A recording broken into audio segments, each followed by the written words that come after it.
Hey everybody, welcome on into the tree house.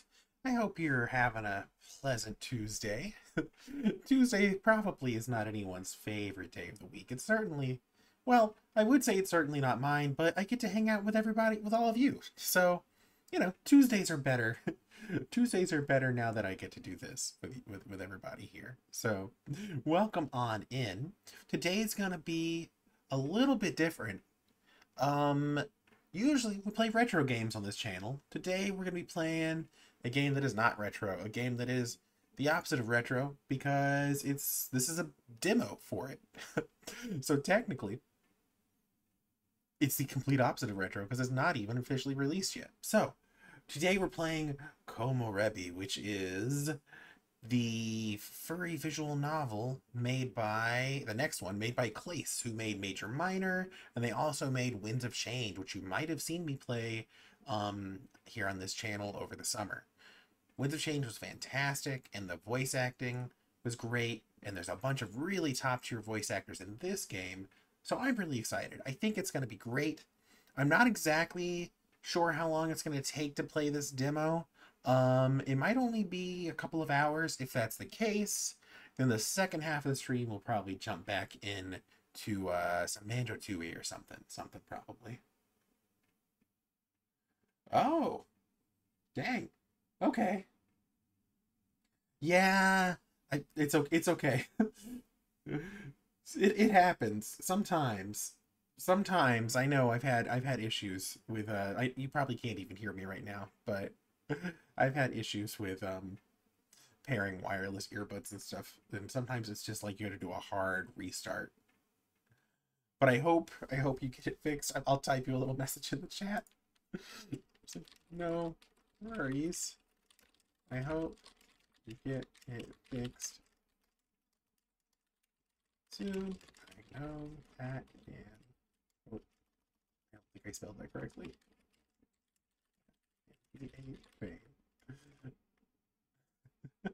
Okay, hopefully White Lightning, hopefully you're able to figure out how to listen.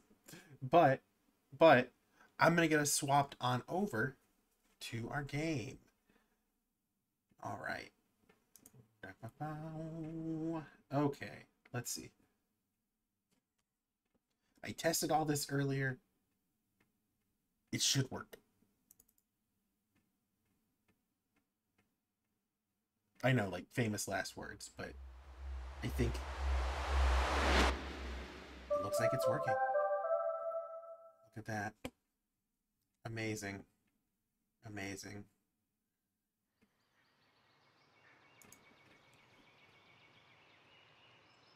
Okay. Very simple options. I like the bird sounds, though. New or load? I guess we gotta do new.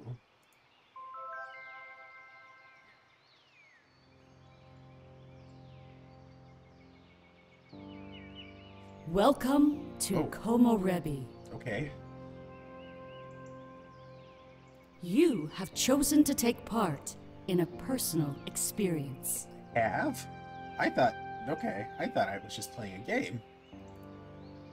In exchange for that, we have given you several options to use. Okay. Feel free to do so at your leisure. I guess I can just save whenever I want, then? Your experience will be divided into fragments like these. Neat. Right now, there's only one. Try saving and then interact with this fragment. Is saving gonna, like, be a game mechanic somehow? Okay, file 1. I think we saved. Yes. Okay, and then interact. Alternatively, feel free to enjoy the view.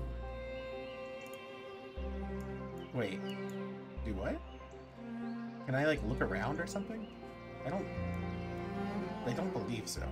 Experience opening fragment. A new beginning. Yes.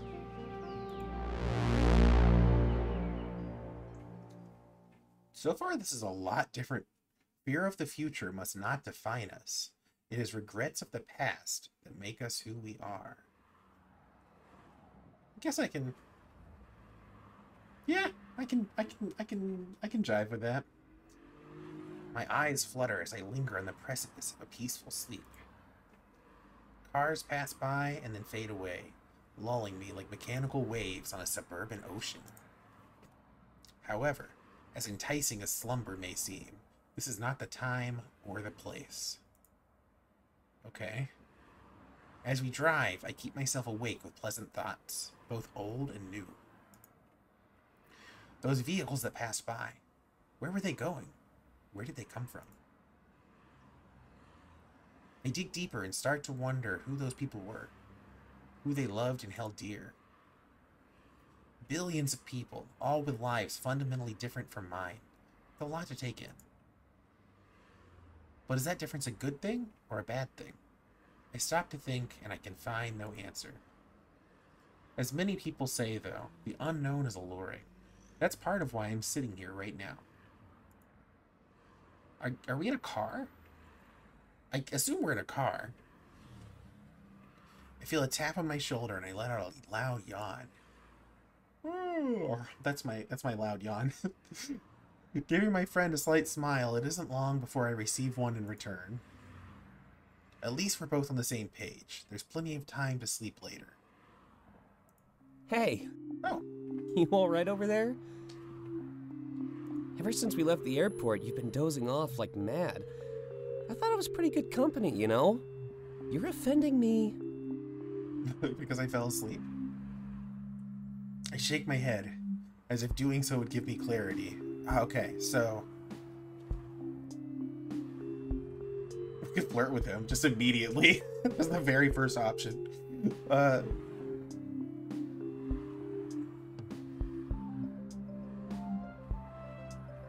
Okay, so we have like the thumbs up option, the flirty option. I think this one is like being a jokester based on Winds of Change, because they had similar options. And then angry and sad. I don't want to be a sad boy the whole time. It's just not me. I don't even know who this person is. I'm not gonna flirt with them yet. I'm gonna pick this one. Yeah, me too. But you're the only one to blame here. Why did you book the red-eye? Now there's a question for the ages. I had some coffee, but I think a red-eye flight saved me. I think a red-eye flight is like the very last flight that leaves the terminal before the airport closes or something like that. But if you have international flights, can an airport ever really close? I don't know. But yeah, red-eye is like super late at night. I know that much. Besides, before he can continue, he's cut off by a loud beeping noise. A light on the dashboard starts to flash, causing him to groan in annoyance. He looks down for a moment and presses a button to silence the intrusion. Distracted driving? Of course. Apparently, this thing doesn't want me talking to my friend. I guess it thinks you're a risk? Maybe you should take that as a compliment. I mean, who is driving right now? Is this a self-driving vehicle? Is that what's happening? I shrug, unsure of how to respond as I rest. I guess he's driving, because the car was warning that I was distracting him. As I rest my head on the window. According to the system, almost everything's a risk these days. It wasn't worth losing the points, so we sit and remain in silence. Is there like some kind of social credit system here? What's happening?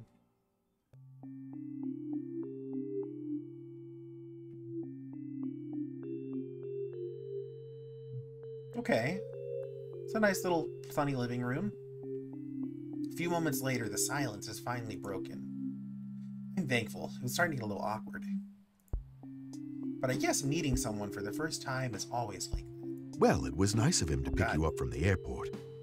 Isaac, right? Might turn that down just a little bit.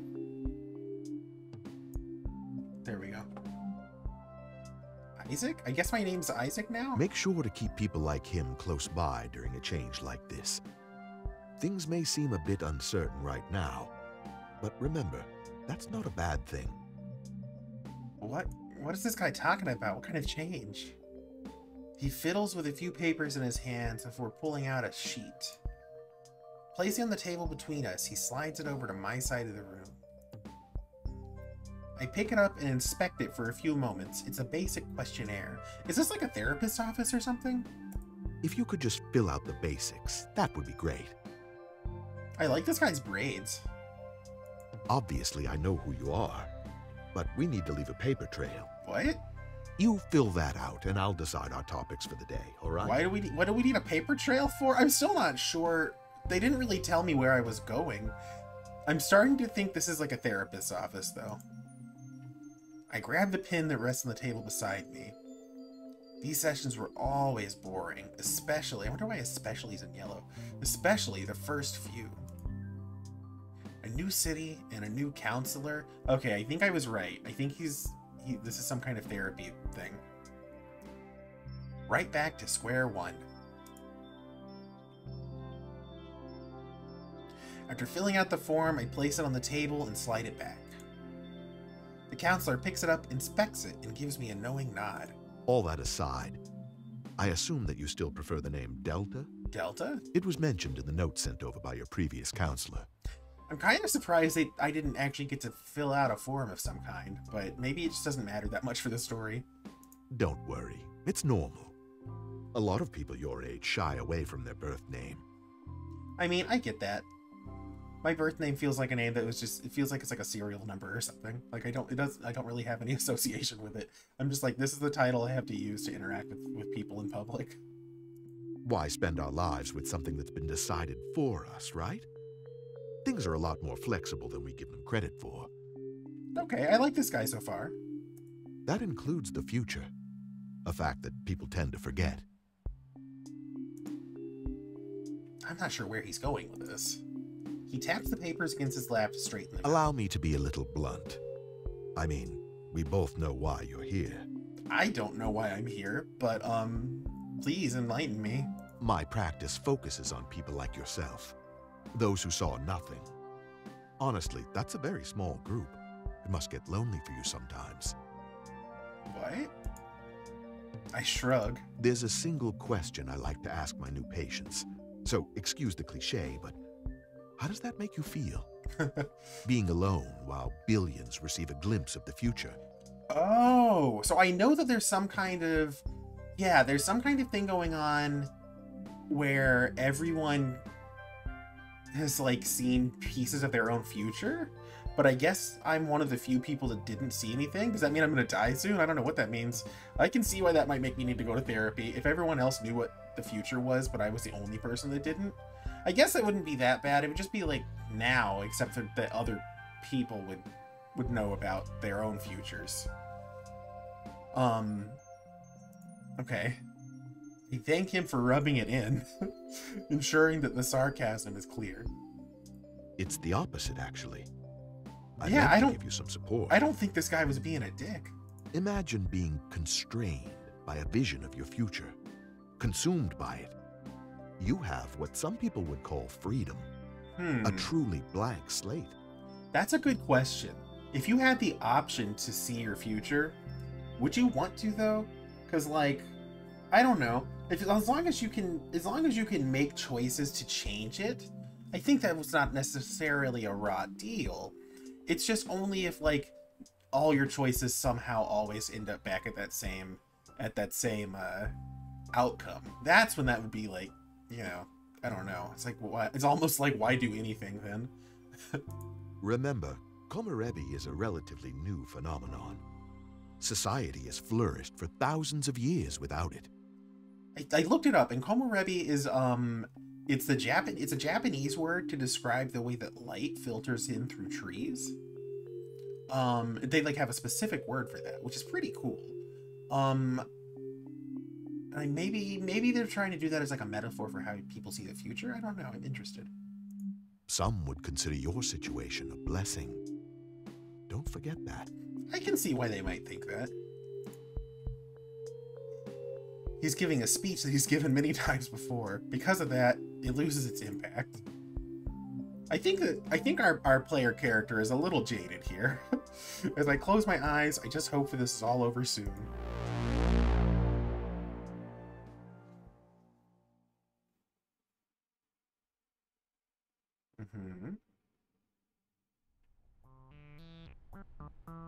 Ooh, I like this music.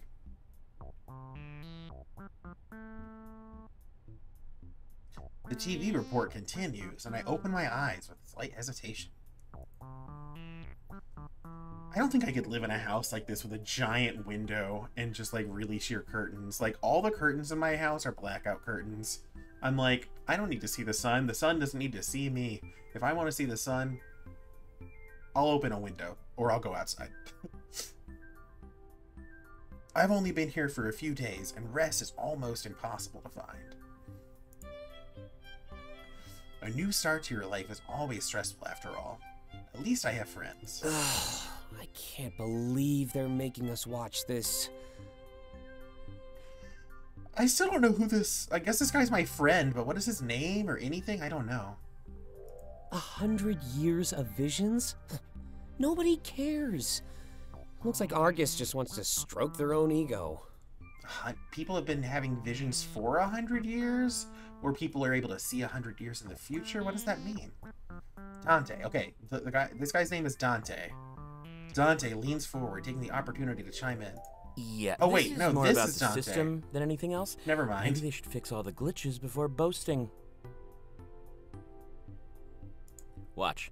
Soon it'll say talking over their propaganda is risky. Okay, I guess the system must be like this social credit thing that tells you what behaviors are risky. Oh yeah, wait. Isaac leans forward as if the topic is sensitive. You're not supposed to badmouth the system, Dante. Wait a minute. Wait. This is Isaac. Is this who was in therapy earlier? I think so. Because when the doctor talked with us, they called us Isaac, and they were like, but I know you like to go by Delta. So I don't think that was even our therapy session. I think it was the blue guys. As if my score could get any lower, man. Besides, Delta has definitely seen my true colors by now. I'm under no obligation to keep up the nice guy act. Oh wait, no. I'm Delta. Okay, it's a little confusing because I could have swore they said my name was Isaac earlier. Okay, so I'm great. I think I know. Why does it have to be an act? Can't you just, be nice? Dante scoffs. Too much effort, not enough caffeine. I like Dante. And you know the system is messed, Isaac. We're all on a leash. They just use Komorebi as an excuse to make it stay that way. Okay. Can't argue with that one. Hey, Delta, didn't you have an appointment Dogs soon? on a leash. Maybe I can use you as an excuse to stop watching this thing. And you're telling me to be nice. Okay. So I think we're in some kind of future dystopia where everyone sees the future. Except for me. I laugh at the retort and lean back in an attempt to relax. I let Isaac know he's right, but my appointment's not for a while. Plenty of time to gather my thoughts and keep watching this report. What is this report they keep talking about? Are we gonna get to see it? Definitely. I need to gather my thoughts. There's a fog over my mind. I feel so scatterbrained. Oh no. The Bramble Scramble has leached into the game. Grounding myself in this new environment would definitely help.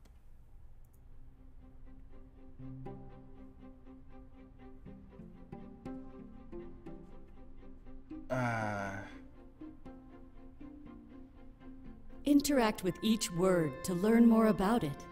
Okay. That news report seemed interesting. I want to Upon watch that. interacting with all four, your experience will continue. Okay, so we have to do all four of these. Well, I want to do the news report. Today marks the 100th anniversary of Komorebi. Nothing has been the same since then. I don't think it ever will be. The current state of tech and society is vastly different than it would have been. At the top of it all, right next to the world leaders, is the Argus Corporation. They created the system, They create almost every device we use today. In many ways, they affect our lives even more than those in power. The report is basically going over the history of Komorebi and Argus. But, to be honest, it seems self-serving and very unnecessary. Isaac was right. It's like they just want to stroke their own egos. They made it mandatory viewing, too. Wait, is this like mandatory viewing by, like, the government?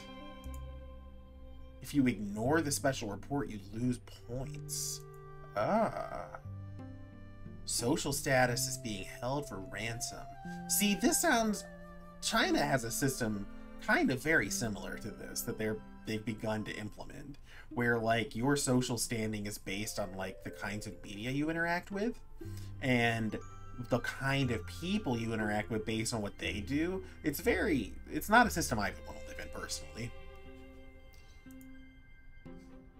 But if there's one thing nobody can monitor, it's what I'm thinking of.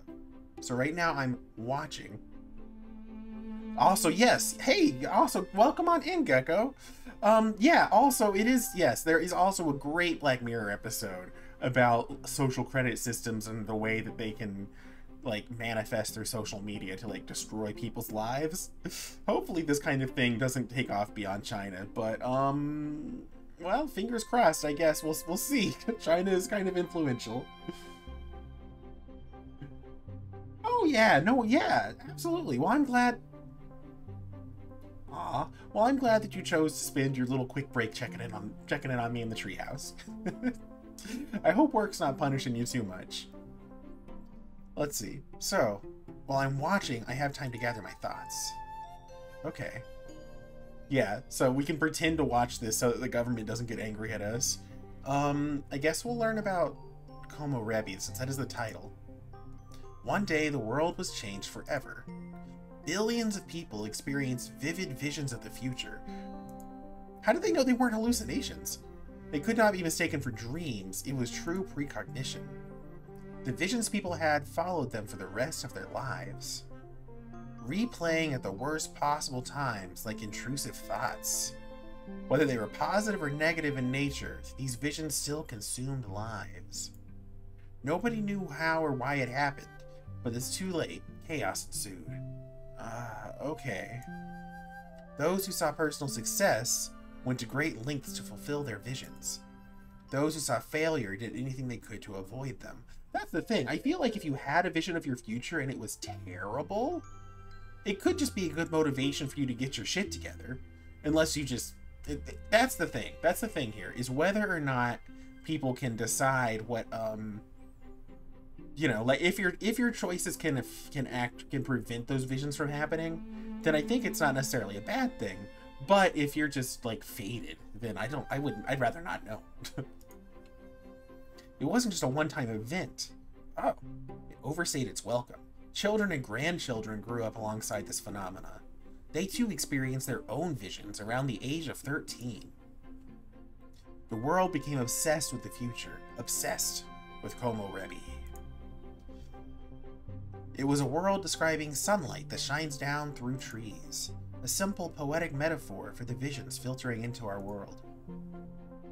Okay. Appointment or the system? I think we already know about the system, but we have to click it, so... Because of the chaos, a plan was needed. There were too many people acting recklessly in the face of future. Whether avoiding or fulfilling the visions, risky behavior was a constant. Why? I guess if you know that it's possible that you could become like some huge, like, Jeff Bezos level billionaire and that's something you wanted, then you might take a bunch of risks to make it happen. Or if you saw a really terrible, terrible future, you might take a bunch of risks to make sure it didn't happen. So maybe, okay. A new system's introduced that govern the behavior of people. You are held accountable for all of your actions, regardless of their legality. Ooh, what? This is an attempt to keep people in line and focused on the present. Live in a safe, orderly manner, and you accrue points over your lifetime. If you do the opposite, you lose points. Be rude, speed, litter, stuff like that. I mean, this sounds like it's easy to get points, but like, it depends on what the system values. Your point total would define you as either an asset or a liability to society. This was a primitive concept that grew as technology progressed. It's currently integrated into every possible device: phones, cars, homes. Oh geez, this would be when I would just go like live in the woods. Just build me a tree house out in the woods, please. The demand is clear. Be rewarded for your subservience to the system. Crime and accident rates plummeted, and society's on a tight leash. Huh. But some people argue that living in chains isn't really living at all. Life is about taking risks and making progress. Fight as they might, no movement has resulted in any change. Your worth in society is dictated by your score in the system. Honestly, this is not too far off from any time where you're living like under capitalism. Unfortunately, like, we have credit scores here. Other countries don't have credit scores, but it's still not to this level though. Generations later, managing your points is just the norm. Okay, great. What about this appointment? While the Komorebi phenomenon was peculiar, there was also something else. Some people saw nothing. They were left in the dark with no visions at all. Less than 1% of the world has experienced this. A very small group. I feel like people might just lie and be like, oh, I saw nothing. Because, like, if they saw something terrible, or if they saw themselves, like, becoming, like, some global dictator or something, you would just be like, nah, I didn't see anything. I'm definitely not going to be a problem for everybody later on. But it was extremely worrying. What did seeing nothing mean? Were you dead? Nobody knew. Depression and suicidal ideation became commonplace among people who saw nothing. They were assigned a counselor who meets with them on a regular basis. I don't know if that would make me feel upset or depressed. Maybe if I felt like everyone else in life knew what was happening and they had a purpose and like a guide to what they were supposed to be doing, and I just didn't. I mean, I don't know. I can feel like that sometimes now, honestly, but whatever. Let's not get too deep with this. I'm one of these people. I never experienced my own vision. People always worry for me, in fear that I may do something rash. In reality, however, I'm fine. My lack of a vision has never defined me. Because I moved to a new city to live with friends, I was given a new counselor. It's kind of lame to start all over after spending so many years with the last one. But I'm told this doctor's great and I'll feel at home in just a few sessions. Oh, I gotta check something real quick.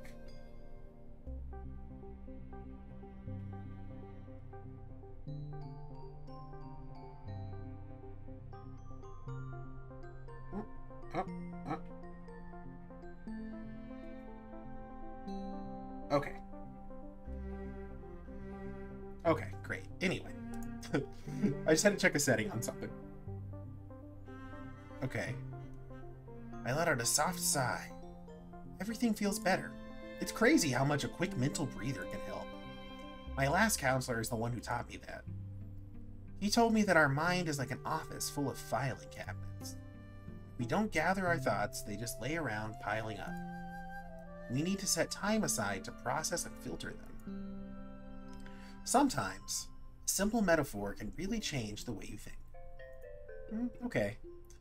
Unwanted thoughts can be thrown away like trash while you organize the rest.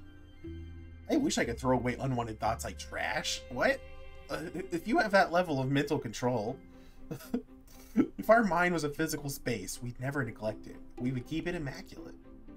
As if it was perfectly timed, the report ends alongside that train of thought. The energy level in the room immediately skyrockets now that we're free. Okay, we've watched our state-mandated propaganda for the day. It was a waste. That was an hour I'll never get back.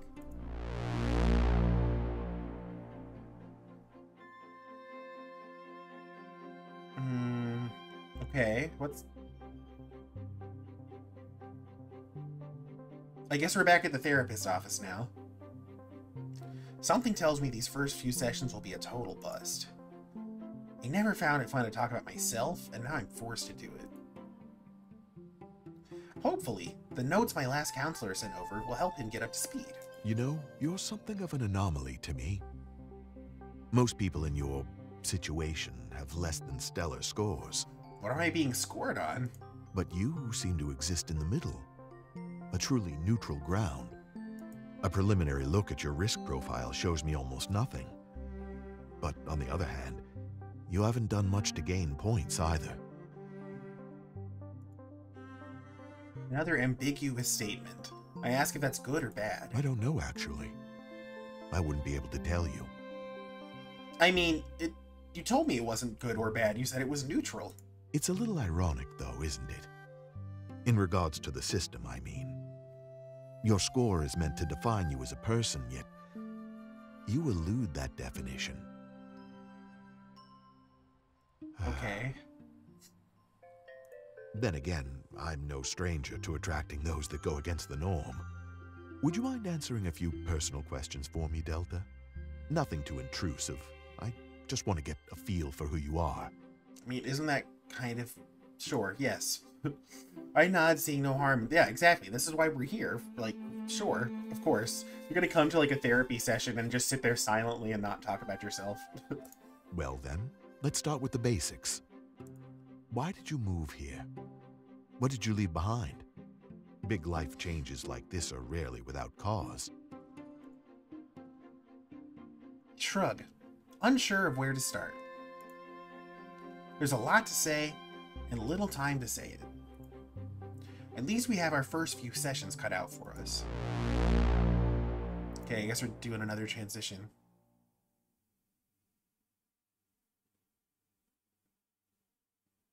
The only thing needed to secure your defeat is holding the belief that you've already won. I actually like, oh wow, there's so many fragments. Welcome to the first of 4 fragment maps. Okay. This is how you will navigate through your personal experience. The top row is made up of pivotal fragments. Okay. You must complete all 6, but can complete them in any order. Okay, I like that. I like you can Upon do it in any completing order. all 6, you can interact with this arrow to move forward. I like this menu system as a way to interact with pieces in a visual novel. You will witness a culmination of this fragment map before moving on to the next. A culmination? The second row consists of personal heart-to-heart fragments.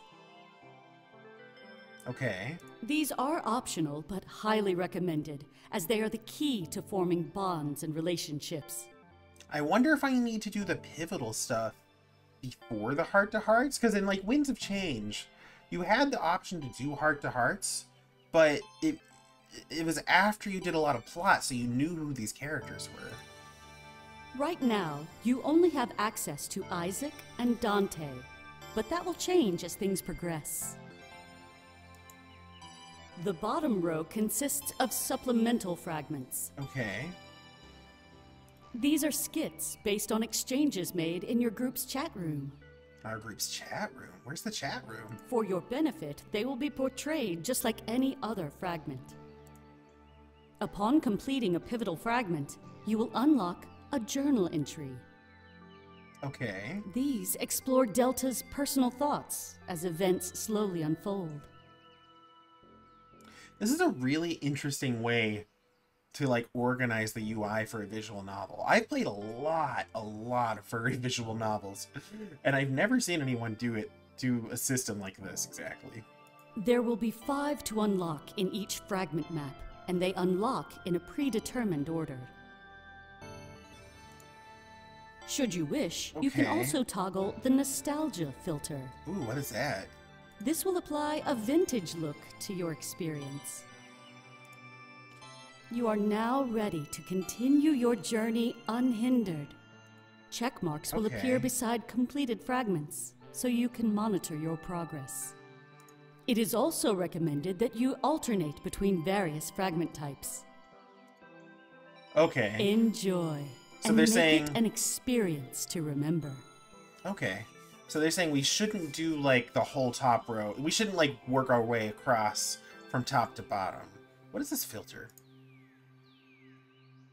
Would you like to change the status of the nostalgia filter? Sure. Oh, is it like black and white? Would you like to change the status of the nostalgia filter? Yeah, disable. If it was like sepia tone, sure. Black and white, I'm like, I don't want to play a whole game in black and white. That could be good for like people that need really high contrast or something, though. That could be nice. Okay, what do we want to do first? I guess, do we have any journals? You have not unlocked any journal entries.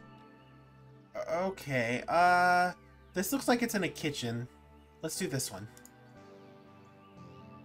Experience pivotal fragment. Introspeculation. Actually, let's see what the titles Experience pivotal fragment. Experience pivotal fragment. are. Locked out. Experience pivotal fragment. Who's Taylor? Meeting Taylor. Let's meet Taylor. I have no idea who that is. Someone out there wants to be you, just as much as you want to be someone else. Yeah, I think that's definitely true.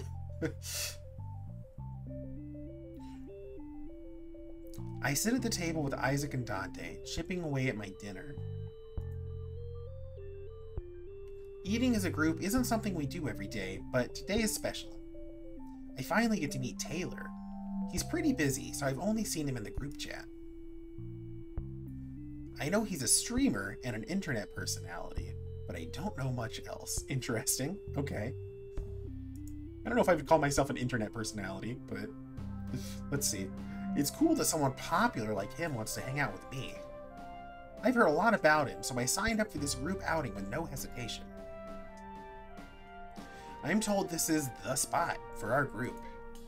Whenever they want to hang out, it's usually here.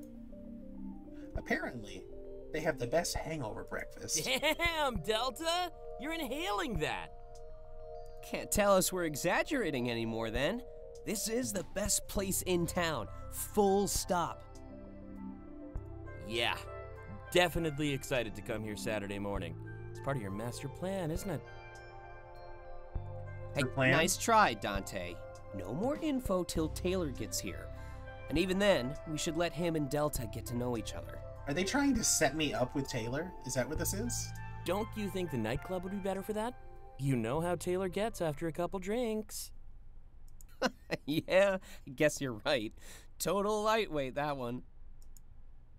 Or anyone else can talk, Taylor steps in. Hey, is that a compliment he's or an insult? Yes, there's a bunny.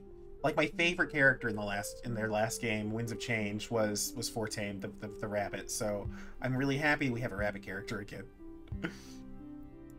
Yes. With a scoff, he sits down beside me and holds out a fist. I bump mine against his, and he lets out an exaggerated yawn. Resting one arm in the back of the booth, he felt like he was about to pull me in. Ah, nice to meet you, Delta. Even prettier in person. Jeez, this guy.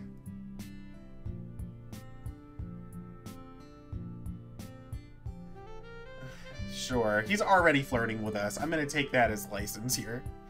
Same goes for you. Way prettier. Oh, I was talking about me. Oh, okay, maybe this guy's kind of a douche. I don't know yet. I'm looking at this menu. What is a PAX sandwich? Is a Majira strawberry listed as food? Really? Okay, okay. I guess you look pretty good as well. I'm kidding. You're a knockout. Don't forget it. This is a really strange way to start a conversation with someone I just met. Still your goal to flirt with all my friends, I see. I'm getting pretty good at it, too. I kind of like him, though. I don't know.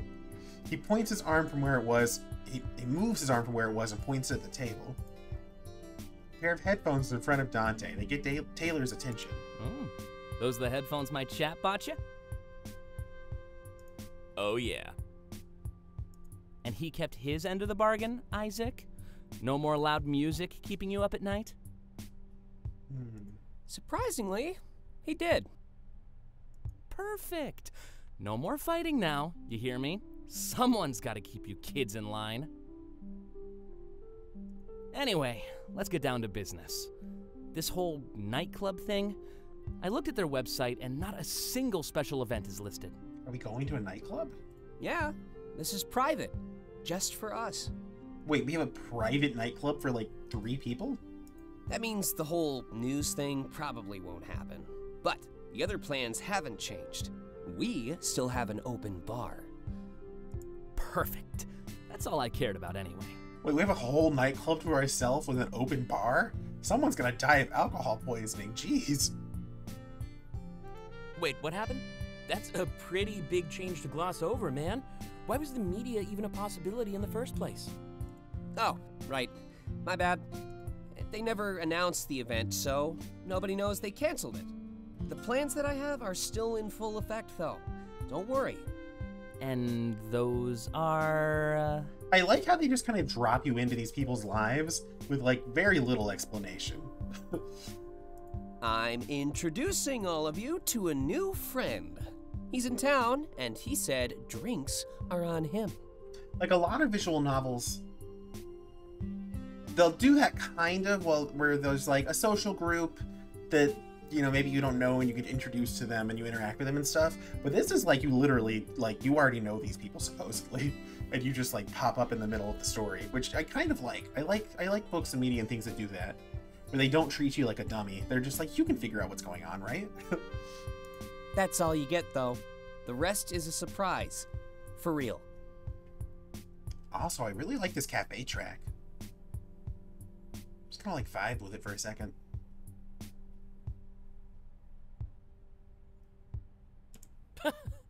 There's more?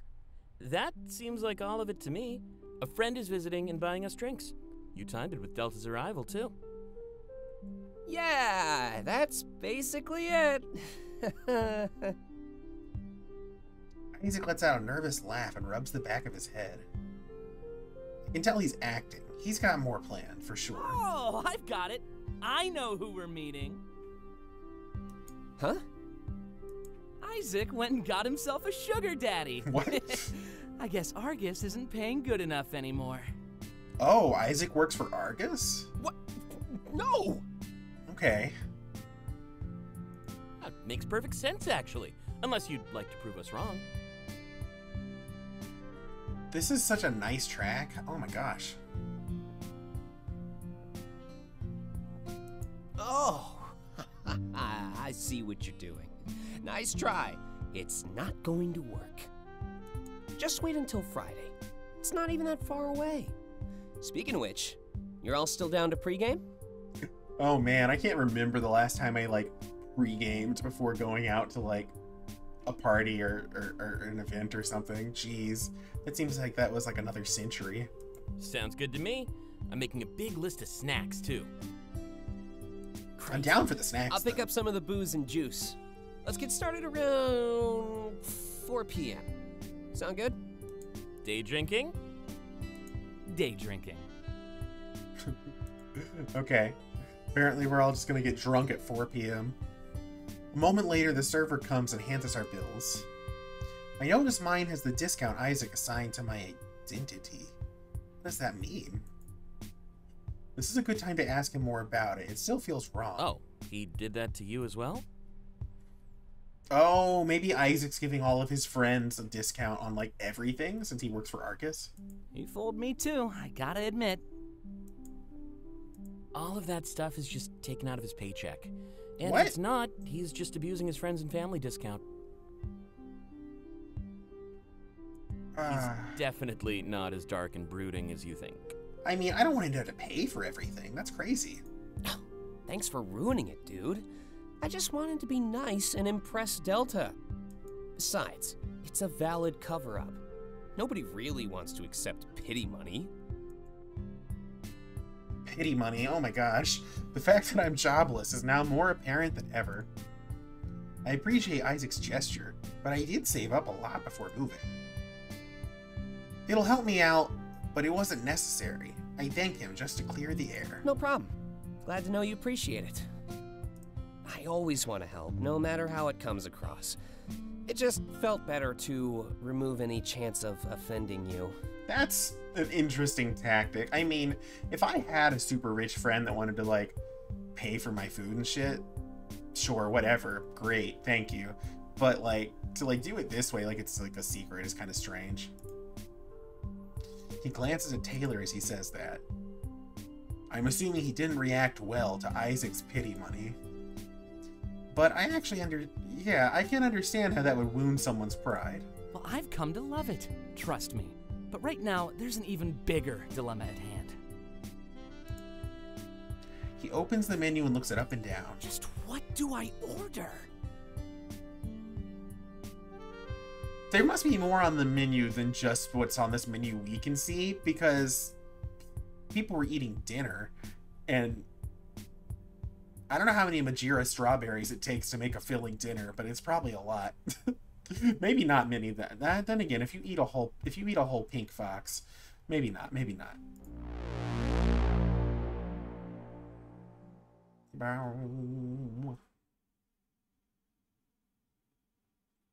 Okay. That was good. I like this way. I really like this way this is tracked, honestly, because one of the things that was really kind of confusing and daunting sometimes in Winds of Change was knowing whether or not I had completed things or not, and having to, like, hunt down the scenes. That was a little frustrating, and I actually kind of like this more simplified layout a little bit better. Let's do one of these. Experience supplemental fragment. Betrayal. Betrayal. Okay. Sure.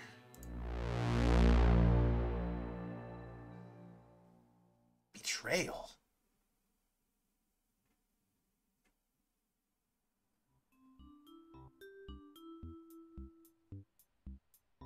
Hey, I'm gonna be home late tonight. Again? Again. What's going on? Nothing, really. Just a lot of sales to close. Okay. Raking in the cash lately, huh? I wish. But not really. Already capped my commission for the month. Wait, what? What incentive is there to sell products then? I don't want to get fired?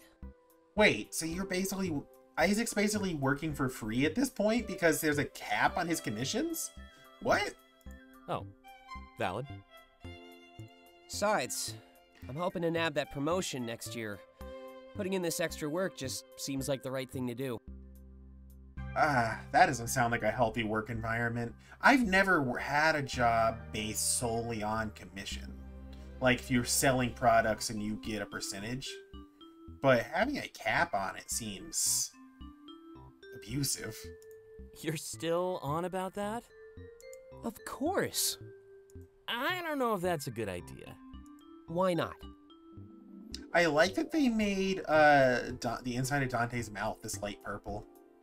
Like, you notice his mouth is, like, you know, it's pretty standard pink, but I think it kind of goes with his whole sort of character design here. You? With more responsibility? Okay, we're fighting now.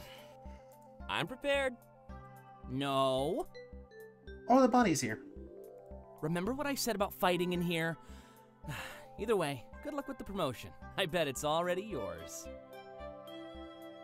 Thanks, Taylor. At least you believe in me. Yeah, Taylor believes in you. I never said I didn't believe. You didn't have to. Yeah, we can read between the lines. What lines? I totally plan to treat all the people that rooted for me. So don't think I'll forget about this betrayal, Dante. Okay. Betrayal? I'm just looking out for you, man. Don't want you to bite off more than you can chew. I'm honestly surprised. All that time with your nose buried in books. Figured you'd know how to read a room by now, too. Okay, we're fighting now. I'm prepared. Okay, this is like a cute little friendship dynamic, and I think that, oh yeah, all these little supplemental ones they said happen in the group chat. So they didn't actually happen in person. Right? I think so. Let's do another one of those. Experience supplemental fragment. A weird feeling. A weird feeling, sure.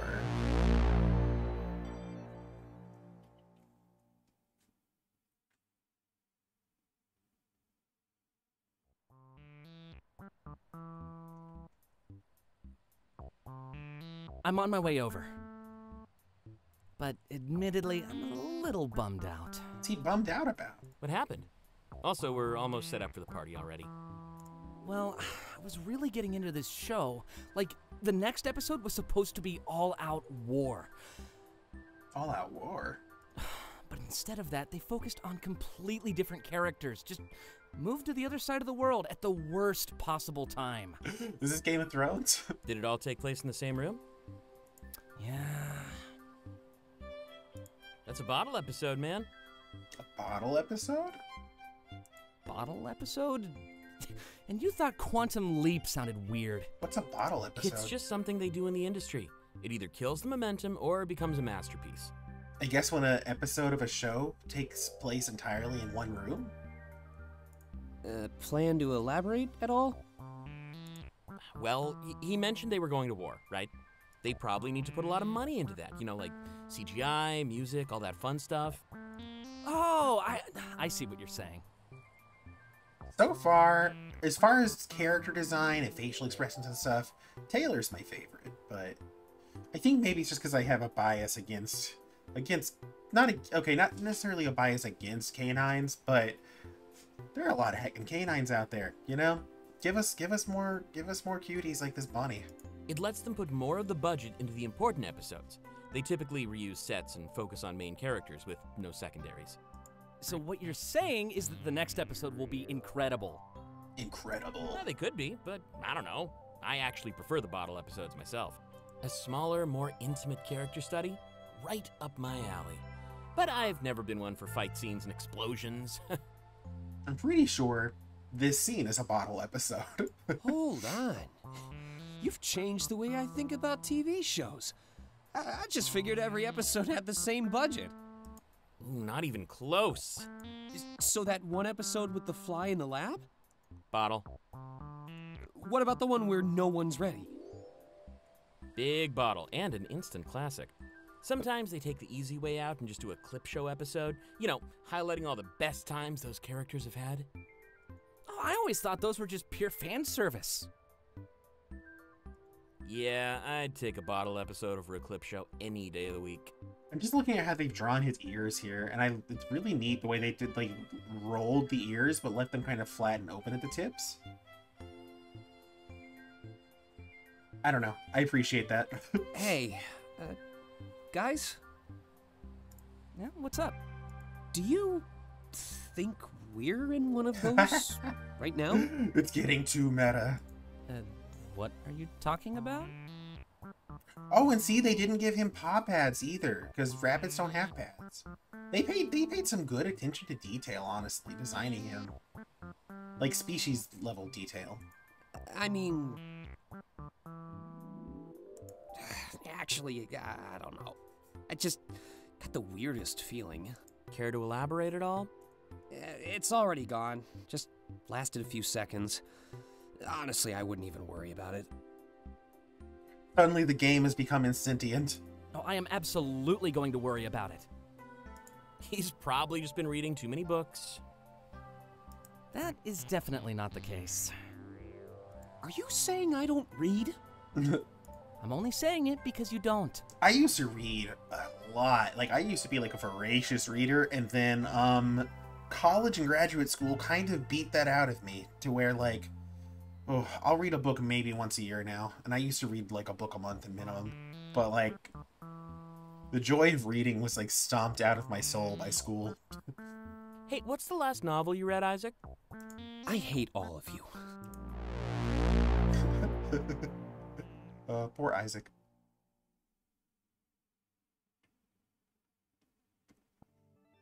Okay. Let's see.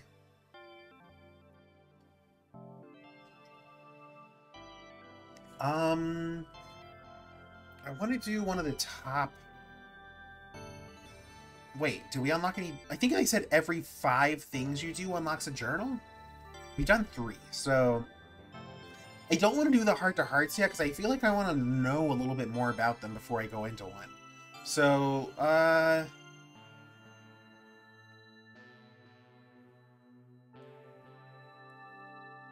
think this is our therapy appointment. Let's do that. Experience pivotal fragment. Another session. Yes.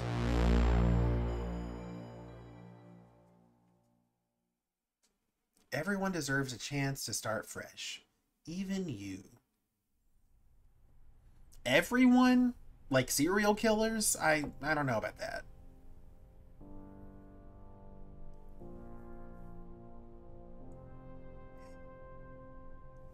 The counselor stares at me, unsure of what to say.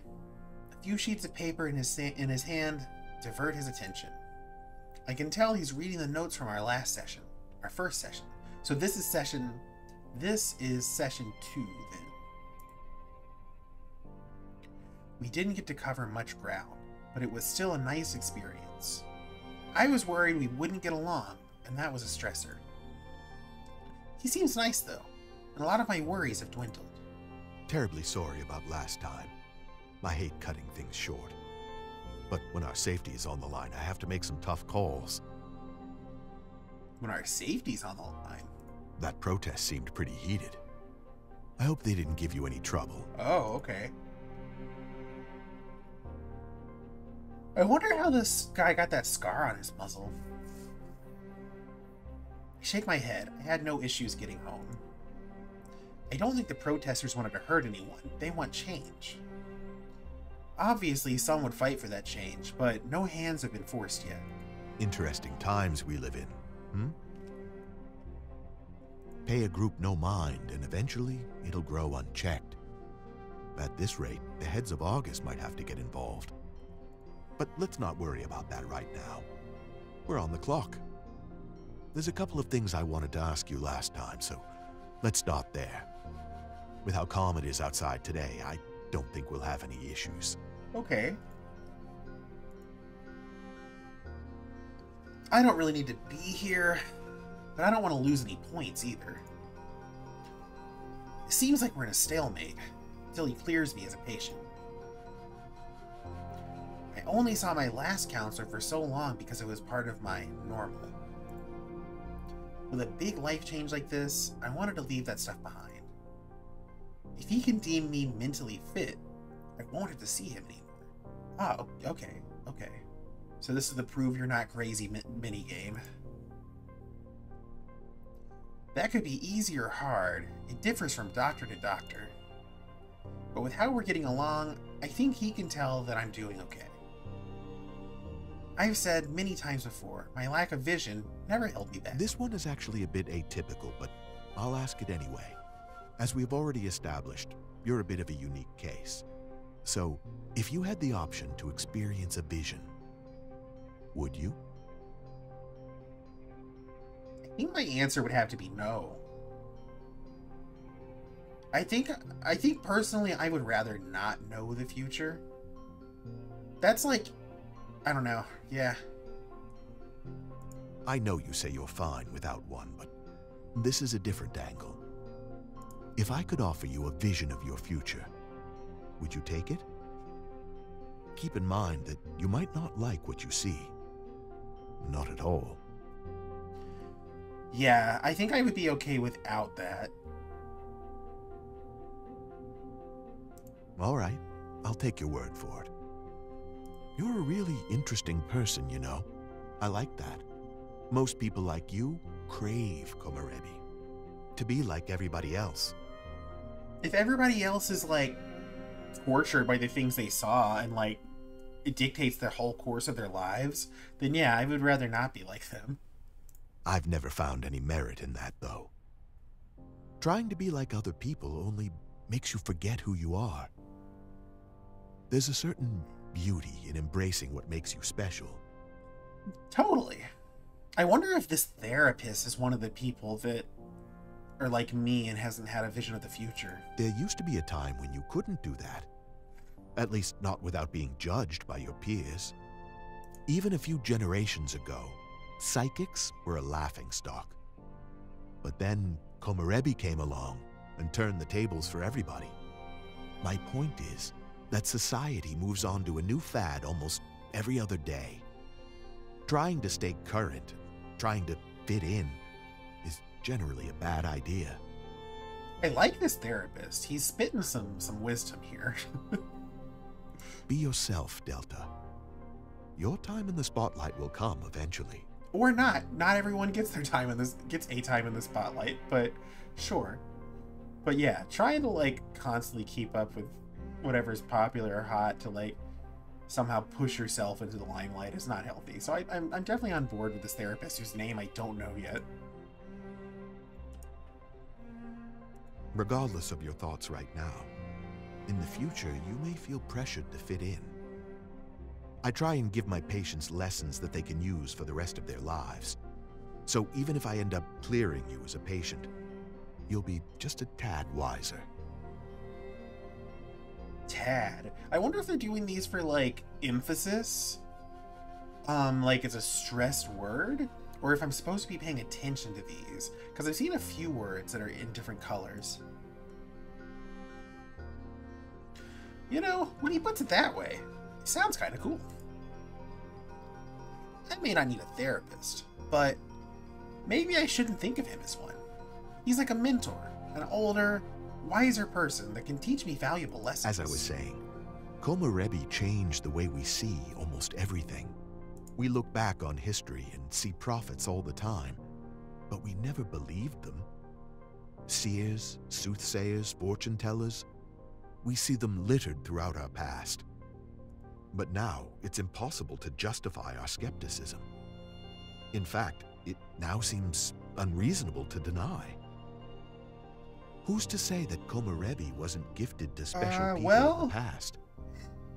These people throughout the ages could have just been the first to receive it. Or they were full of shit, but okay.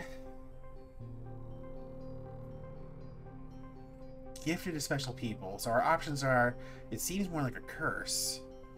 Maybe a trial. I mean, I don't know if it's a curse, but I don't know if it's something I would want. I'm gonna say it's a curse. But then you have to ask, where did the Komorebi phenomenon come from? Is someone or something responsible? Or is it just random? The implications of these visions unsettled almost everybody. They happen to everyone like around the age of 13. That eliminates things like, you know, some kind of cosmic ray burst or something. Because then everyone would be having visions all the time, right? Right? Interesting to know that you think of it as a curse, though. A lot of people without visions think that they weren't worthy of Komorebi. Like it's something gifted to people who meet certain conditions. If that was the case, wouldn't the numbers be flipped? Wouldn't it be like way, like the minority would be the ones having the visions? But regardless of where it came from, we have to live with it. You seem to be doing pretty good in a world like this, though. You may not fit in, but like I said, you don't need to. He smiles softly and places his papers on the stand beside him. I'm a bit of an outlier myself, you know.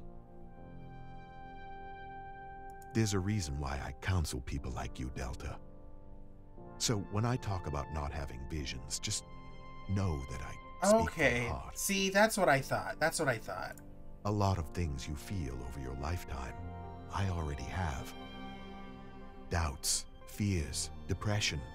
There's a lot that could come your way. If I can make it easier on you, then I consider all of this a success. Yeah, okay. So he's also one of the few people that never had visions of the future. Whoa, so he's never experienced Komorebi either. I also find it interesting he's opening up to me.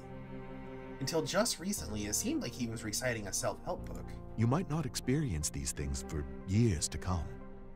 But unfortunately, we all have a crisis or two throughout our lives. When yours comes, I hope that you'll look back on these talks with an open mind. It feels harsh to tell me my life is going to be difficult. I mean, if you don't experience any difficulty in your life. I guess that's a universal fact. Nobody sails through life without problems. I thank him for what he's told me, and especially for opening up to me. No worries, Delta. This is a two-way street. I may do most of the talking, but I try to mix it up. I want to talk to you, not at you. It's more personal that way. Wouldn't it be better to talk with me? But For I get example, the point. now you know that I'm just like you.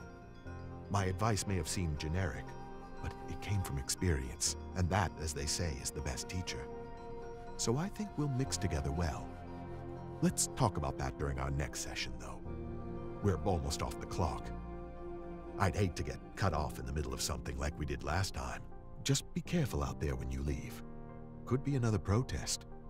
Or even worse. Even worse. Okay. The hour of our session flew by. Probably a good thing, though. I wouldn't want these meetings to drag on. After thanking him for his time, I decided to gather my thoughts before heading out. Oh, okay, the words are back.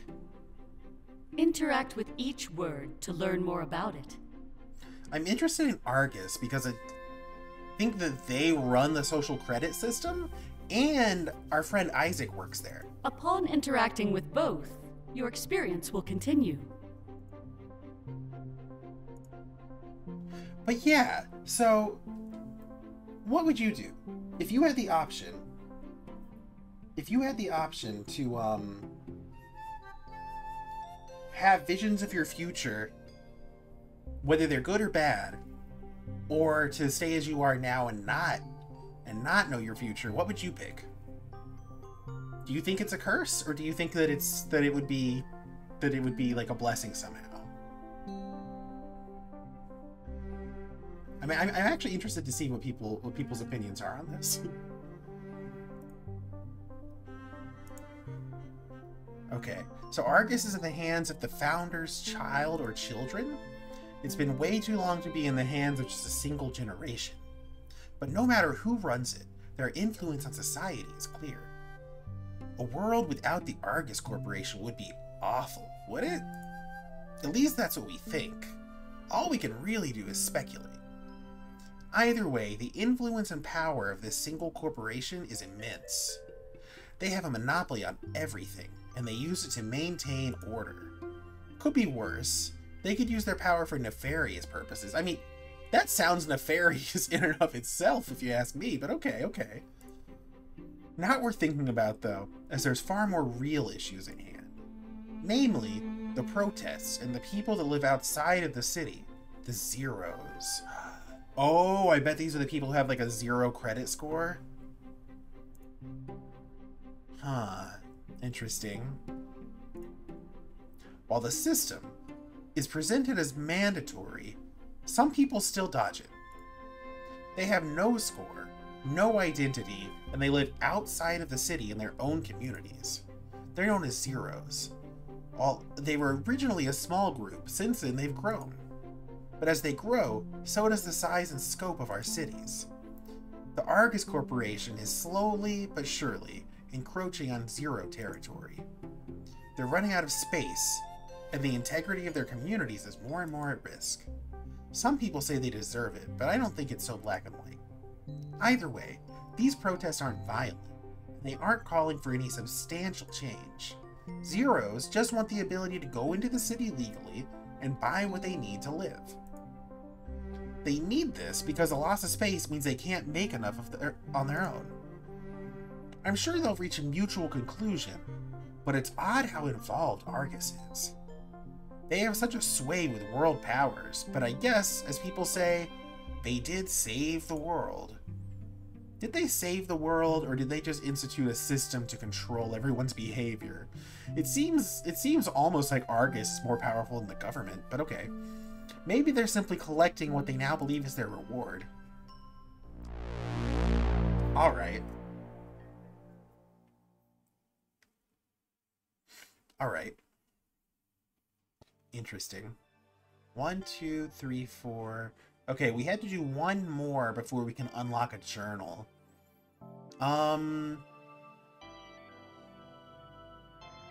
Let's do... I guess we can do one of these heart-to-hearts. Do we want to do Isaac or Dante? These are both interesting characters. I guess we'll go with Isaac since we were just learning about Argus and he works there. Experience heart-to-heart fragment. Isaac 1. Yes, please.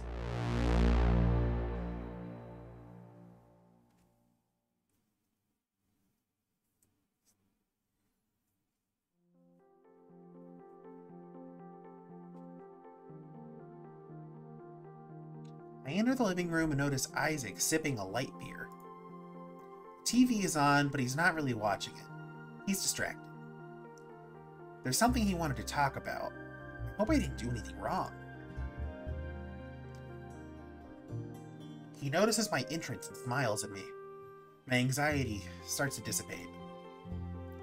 Shifting a bit more to one side of the couch, he gives me space to sit beside him. That's exactly what I do, and he turns to face me as much as he can while sitting down. Ugh. You know, this stuff tastes awful. But I wouldn't be drinking it if Taylor didn't tease me. What's Taylor teasing you about? I know it's not true, but he keeps talking about my weight. What a dick. Okay, now I like Taylor a lot less. He takes another sip of the beer. I mean, if it's, I don't know. He seems bothered by it, you know? Like, if it's all, like, in good fun, then sure, but maybe. But he seems bothered. We did buy tons of junk food for this weekend, though. If I take it easy during the week, I can definitely binge on Friday. Might as well take action before something becomes a problem, right? Wait, what? I mean, if you're gonna, like, deprive yourself all week just to binge on Friday, you might as well just, like, have enjoyed yourself all week and not gone crazy on Friday, but okay, sure.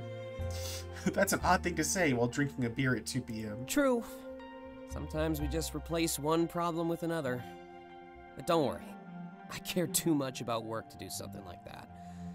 I only drink on days off, and I always make sure to pace myself. Except this weekend, though. Moderation goes out the window. It's the weekend. Haven't been to a nightclub in ages. I'm actually kind of nervous. I feel the same way. Let's be awkward together. I like that option. Let's go with that. And now there's something I can play along with. Stand in a corner and watch everyone else have fun. Wouldn't want to intrude and start cramping their style. He takes one final chug and crushes the can in his hands. It's an awkward silence, but I'm not sure why. I ask him why he wanted to meet me here, and ask if I did something wrong. Oh, no, not at all. I guess I should have elaborated when I said I wanted to talk. Sorry if you were worrying, I'll handle it better in the future. I actually wanted to apologize to you, Delta. Your first memory of this house will always be me yelling at Dante. He just struck a chord with me. Has a habit of doing that almost every day. Oh, I didn't think that was like a real fight, but I guess it was. He's always paranoid that Argus will come knocking. But the mods I made to my home are harmless. They never care. It's more risky for him to remove my modifications. He could easily screw up, and it's all downhill from there. Do anything wrong when you're messing around, and they'll notice. It's like a tightrope. One wrong move, and you're done for. My brain is wired to mess with this stuff. His is not. How does Argus not catch modifying their equipment as a supposedly risky activity? I tell him it's fine. We all have things we're passionate about. Passionate. Yeah. That's the word. I got a little mad, but my intentions weren't bad, you know? I've worked with this tech for my entire life. I know my way around it. That'd be like me going into his room and messing with his writing. You know, making edits here and there so that I feel better about it. I just want mutual respect for my hobby and career. Okay. That makes sense. Isaac definitely seems to know what he's doing. From my understanding, the amount of Argus tech in this home is minimal. But at the same time, it's not illegal. Bend the rules without breaking them, I guess it's selfish to a degree, though. Because I own this house, I should make sure that everyone feels safe. This situation sucks. I just want to leave all that Argus stuff back at work. I can see why if you worked for the company that monitors everyone, that you would not want them in your home. It's purely psychological, but to me, Argus is my boss. Nobody wants to go back to a house where their boss is everywhere. Keeping that stuff to a minimum really helps my home feel like it should. A safe place. That makes sense to me. He shrugs. At least to me. Like, if I worked for Amazon or something, or like Google, there's no way I would have like a Google Home or something in my house. No way at all. But I really should consider other people's point of view. I'll just end up like Argus if I expect everyone else to live how I want. Speaking of which, there's something else I wanted to talk about. I mean, it's the real reason I asked you to meet me here today. The apology wasn't the real reason? All this talk about how I want things to be, let's change that. There's something I've been meaning to ask you, Delta. And I wish I had more beer for this. More courage. Oh, was he asking me out on a date or something? He blushes and rubs the back of his head. I'm pretty sure I know where this is going. At least all signs support... Oh, that's why he's drinking at like 2 p.m. I just feel like we should get this out of the way as soon as possible. The feeling of tension in the air is starting to damage my calm. Maybe it's not that at all. But let's face it. You chose to move here. To live with me. Yes. Did you mean anything by that, Delta? Did I mean anything by that? This was a lot easier in my head. Really, I'm just curious if you were interested in me. Aw, so cute. Now, in the last game I played by this developer, you could pursue multiple love interests simultaneously. You could be like fully like polyamorous. I wonder if it's the same way in this game. Hey! Hey Francis, how's it going? That hair. This guy's hair? What about it? It is very like 2000s anime hair. It's very fluffy. I hope this isn't catching you by surprise. We've been friends online for a while after all. And moving in here is a pretty big gesture. Yeah. Oh. Oh, thank you for the boop, Francis. Thank you for the boop. Was this the hair you had in high school, Thorn? Was it blue? I can see why, yeah, if you're friends with somebody online for a really long time and then they, like, move in with you, you would be like, wait, is there some kind of ulterior thing going on here? So I can see why he's asking this. He inches a bit closer to me, and he seems much more calm. I guess now that it's out in the open, his anxiety is disappearing. It's never easy to bring up the kind of thing he just brought up. I'm curious if the gesture was supposed to mean anything. I mean, I kind of like Isaac. Either way, I'm fine. I just couldn't stop myself from wondering. But if we do go out, expect me to be incredibly awkward. That's great. This does seem a bit sudden, but it's also natural. There's always been chemistry between us, and now we're living together. It crossed my mind a few times, but it's clearly racing through his. No matter what, though. Friends until the end. Huh. This is really...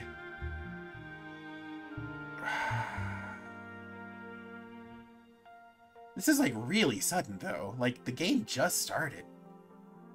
Your hair wasn't blue, but it did look like this? We could try being more than friends, I guess. Why not? Why not?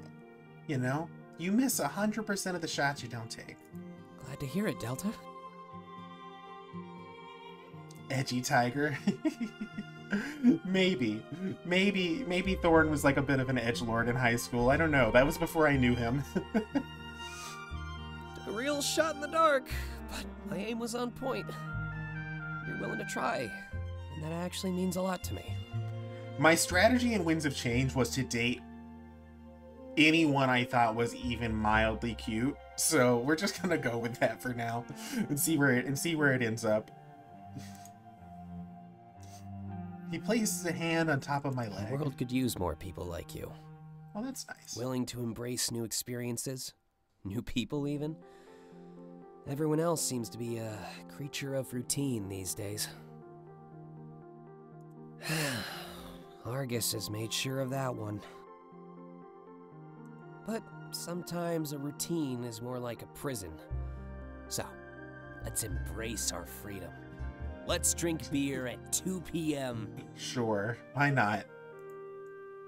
He smirks and stands up from the couch. I say why not and accept his offer to share a beer.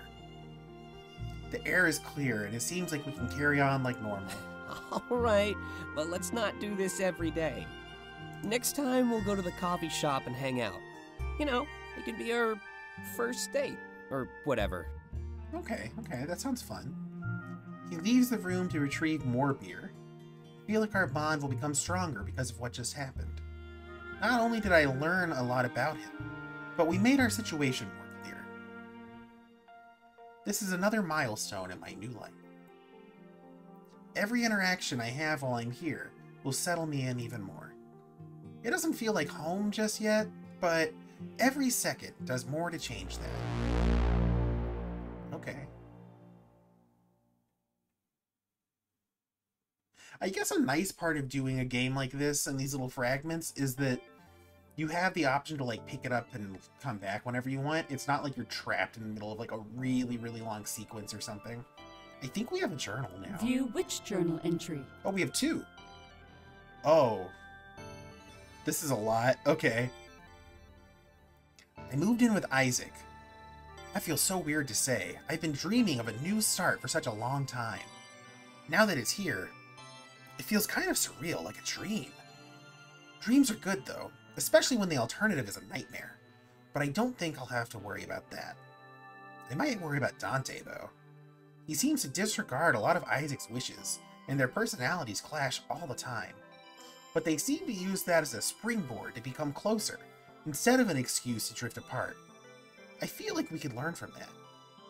Isaac added me to the group chat, and I got to talk with Taylor for the first time.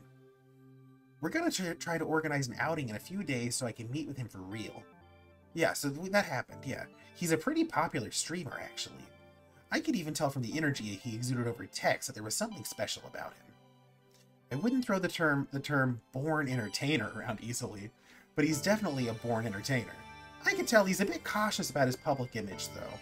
He kept telling Isaac and Dante not to fight, because he doesn't want scandals on his shoulders. What? That sounds like he's kind of full of himself. That's a ticking time bomb. I've only been here for 1 day, and I can already tell getting Dante and Isaac to not tease each other is a fool's errand. When I write about these people, I feel happy. I definitely made the right choice. Smiley face. What does it say in the margin here? I'm gonna write on the sides like a true rebel. Okay. Cool. Oh, I guess we should save.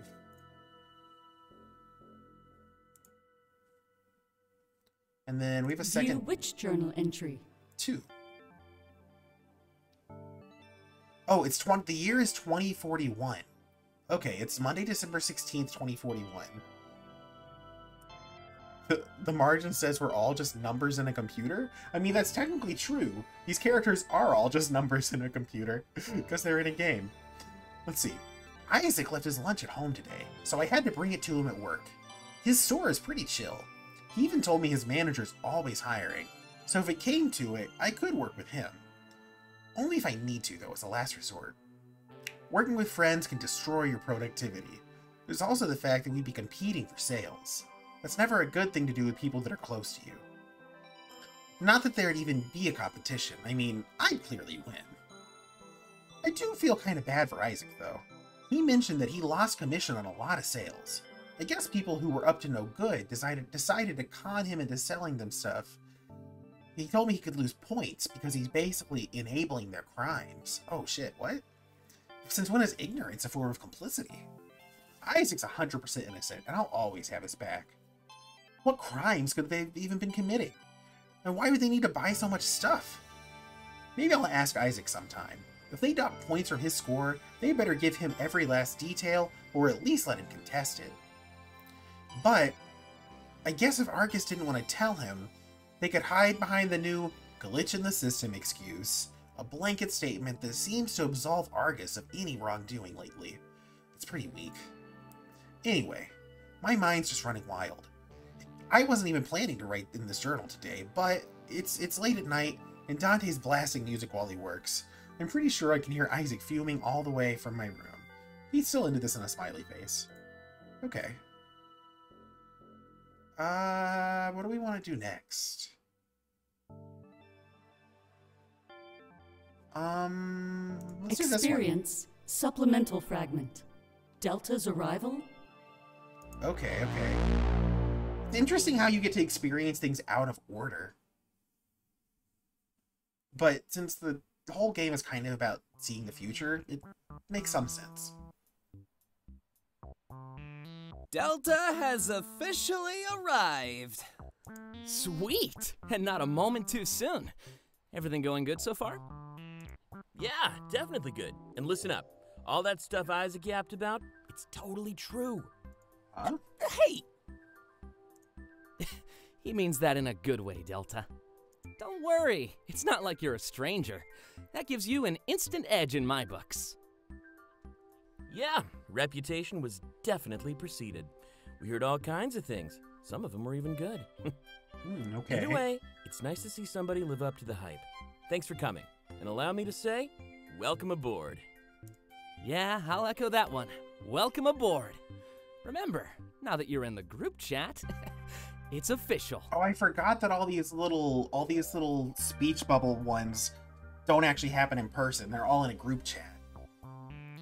Whoever you were before, it just doesn't matter anymore. Okay. You're better now. Guys, remember when I told you to give Delta a normal greeting? Nope. Typical.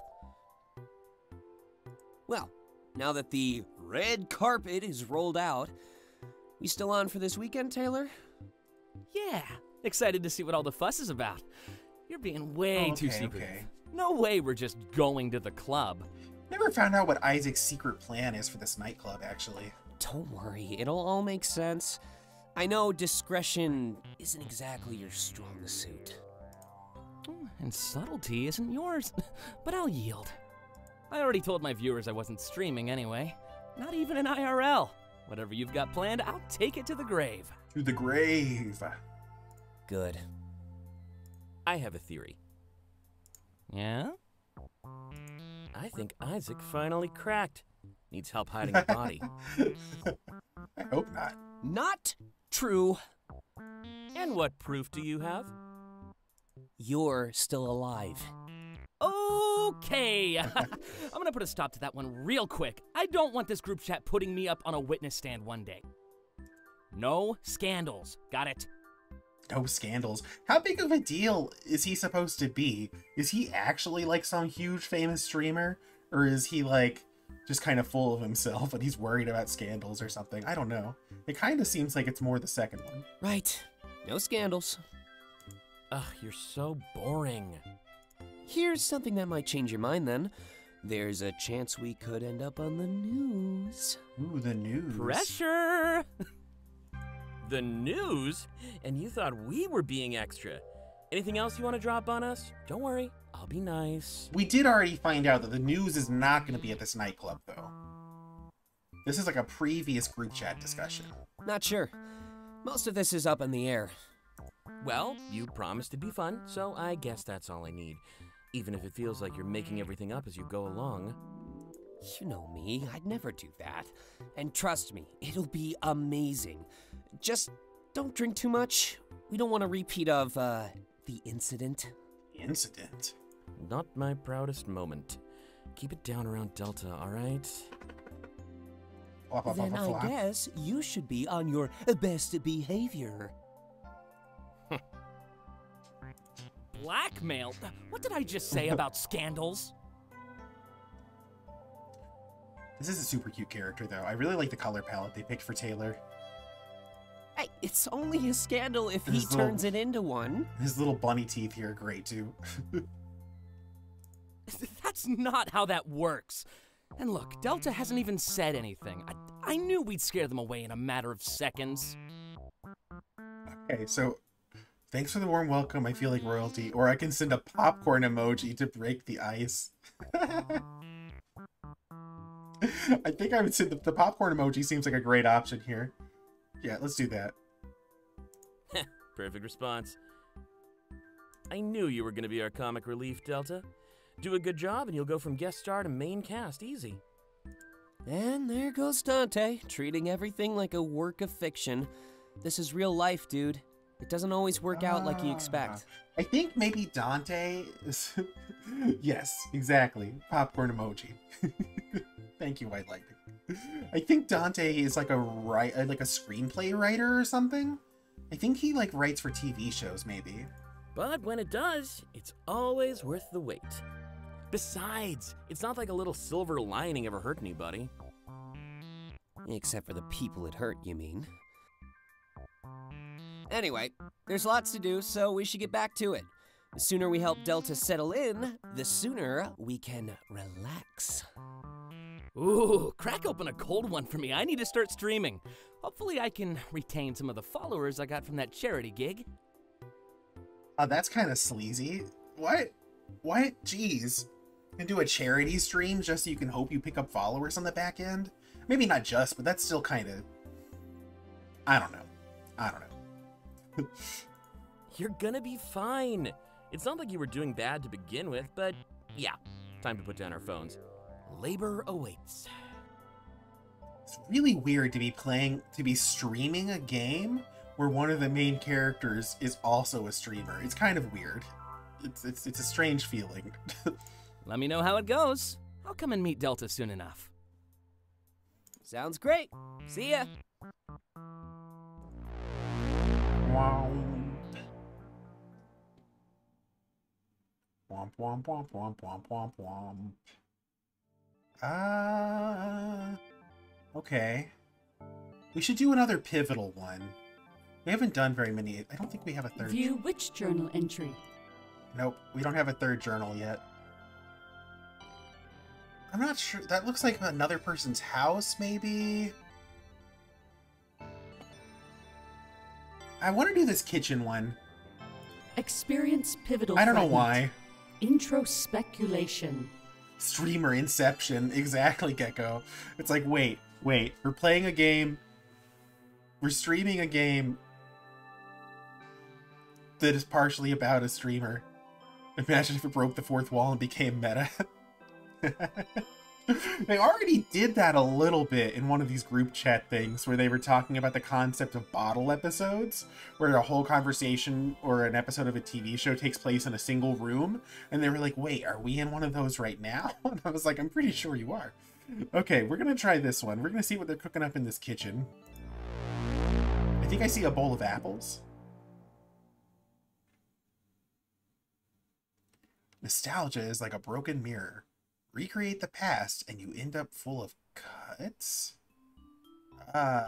Okay. Okay. I throw my head back and take a shot. The alcohol burns my throat. After a couple of coughs, I let out a noise that signals my satisfaction. I can't help but feel happy. A warm feeling rises within me. Oh, Gecko, you said. So, how's the newest installment in Clace's visual universe so far? I haven't really been paying attention, but I'm seeing a lot of time travel. Oh, okay. Yeah, the cool thing about this is that I don't think it matters, at least not so far, if you've played any of Clace's previous games.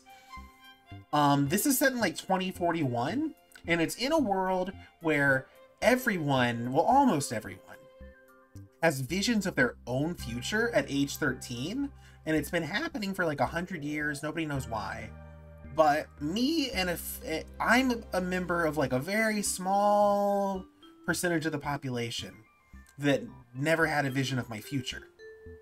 So everyone else sort of has visions of their future and deciding what that means and what they want to do about it. But I never had one. Yeah, so time travel, it does seem... They let you play these scenes in any order. Any order you want, but it's not exactly... So it has kind of a time travel-y feel to it. So... But it's not like we are a time traveler per se. They're just kind of letting you like... It kind of feels like if you like picked different sections out of the Choose Your Own Adventure novel and kind of like read them in random orders and then had to piece the story together. But I like it. I like it. It's an interesting way to organize a story, to sort of let the player organize it. So it's going good. I'm enjoying it so far. And the music's really chill. I love the music so far. I guess Delta is a lightweight too. Looks like you have some competition, Taylor. Hey, it's not a competition if the victor is clear. $100 says I pass out before they do. I don't know, that's a bet you should be making. Oh, now this is gonna be interesting. Here, let me get the music. We need a theme song for Taylor's demise. Wow, have some faith, dude. As if your ego needs to get any bigger. If I could afford it, my money would go right on Delta. Wait, you can't afford it? I thought your books were bestsellers. Okay, he's a novelist then, I guess. Yeah, they were. Anyway, what do you want to hear? You all okay if I put on some Clays? Clays? Oh yeah, because Clay's I know the developer is actually in this game. I could go either way. I guess they're a musician in the world of this game. You know, I heard he could too. What? Oh, really? He'd fit in well with us then. Whoa, speak for yourself, man. We don't all hit on everyone we see. Yeah, I made sure to warn my friend about that. Meeting a boozed up Taylor is certainly an, experience. We have not seen Taylor drink yet, but I keep getting warnings about how he's like, maybe very hands-on and flirty when he drinks. He's already kind of a lot sober, so I could see that. Well, I'll take that as a compliment. Please don't.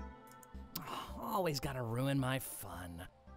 But go ahead, put on some Clays. Not very party-like, just sitting here in silence. Dante smiles, pulls out his phone. The speakers in the corners of the room let out a noise, signaling his connection. A few moments of scrolling through the device, and he picks a song. Party time? Party time! He presses play with a wide grin on his face, and music fills the room. This is nice. Isaac grabs the bottle of vodka resting on the table and stands up tall.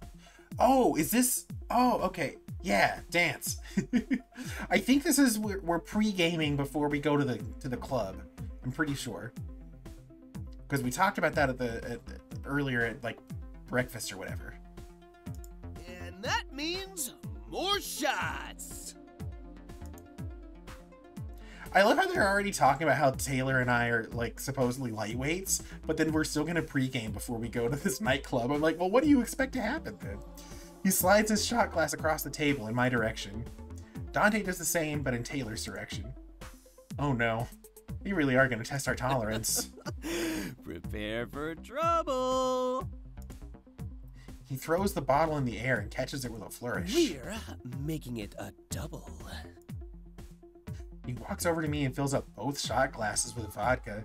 This seems like I'm being pressured to consume this vodka at this point, but okay. A moment later, he does the same to Taylor, topping us up. I tell him I'll do it, as long as he and Dante do it too. You have yourself a deal. 4 for you, 4 for us. Just 2 shots per want person. Us to pass out, huh? Don't think your friend would like being stood up. We'll pace ourselves, don't worry.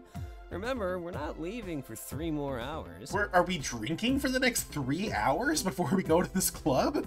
Okay. So you're saying drink up? I'm surprised you haven't already. As if that was a direct challenge, Taylor and I both take our shots.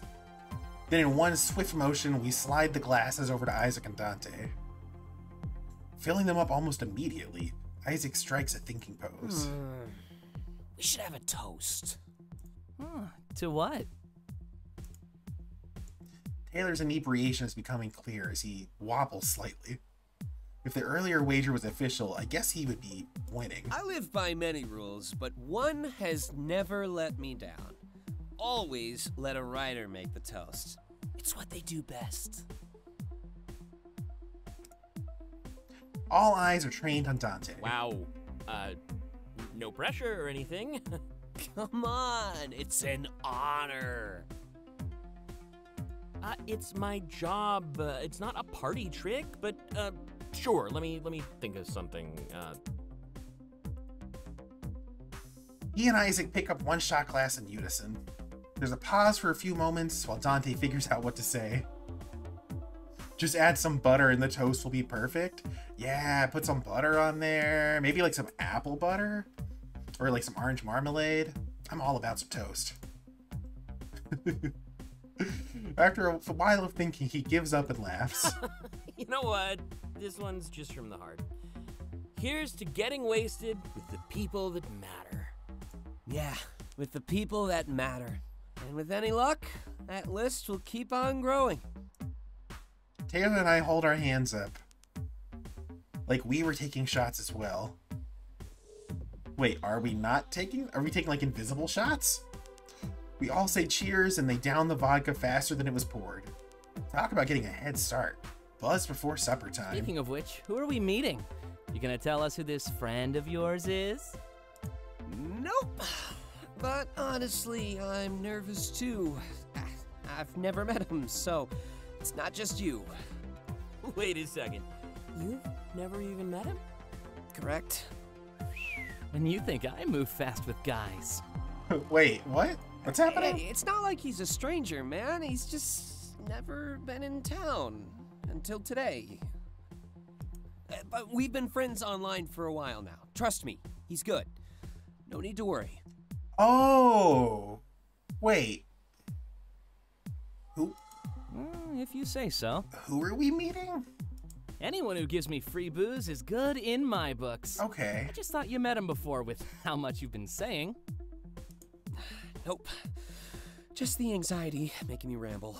The ramble. I know it well. Hence all the liquid courage we just ingested. Might want to switch to rum, though. Vodka's running dry. I thought I had an epiphany for a moment, and then I realized that I was just confused, Gecko. For a second, I thought they were talking about meeting me because I was Isaac's online friend that he hadn't met in person yet. But I'm also here taking shots, so they're not talking. I was confused. It was a false epiphany, false alarm. He shakes the bottle with an embarrassed laugh. We've already gone through a whole bottle? Wow. Maybe we're between 4 people. That's not... It wasn't like 5 minutes, though. Isaac must have a weird definition of pacing. Rum? I'm down. I'll go grab the cola. I think it's time to start mixing. Those straight shots are really starting to creep up on me. Yeah, I'm definitely more of a mixed drink person than a shot person, for sure. With dramatic flair, he acts like he's passing out. A moment later, his head rests on my shoulder. I laugh and exchange awkward glances with everyone. Or maybe you could get it for me, Delta. I fear I've gotten a bit lightheaded over here. This guy's only like 2 shots in, and he's already like putting his head on my shoulder and like flirting with me. Okay. I have no problem doing a favor for a friend, so I agree. But temptation rises within me to mess with him before I get up. What kind of message do I want to send? I could shove him off my shoulder, or I could wrap an arm around him. I mean, Taylor is pretty cute, but we'll wrap an arm around him. I wrap an arm around him and give him a tight squeeze. Suplex him.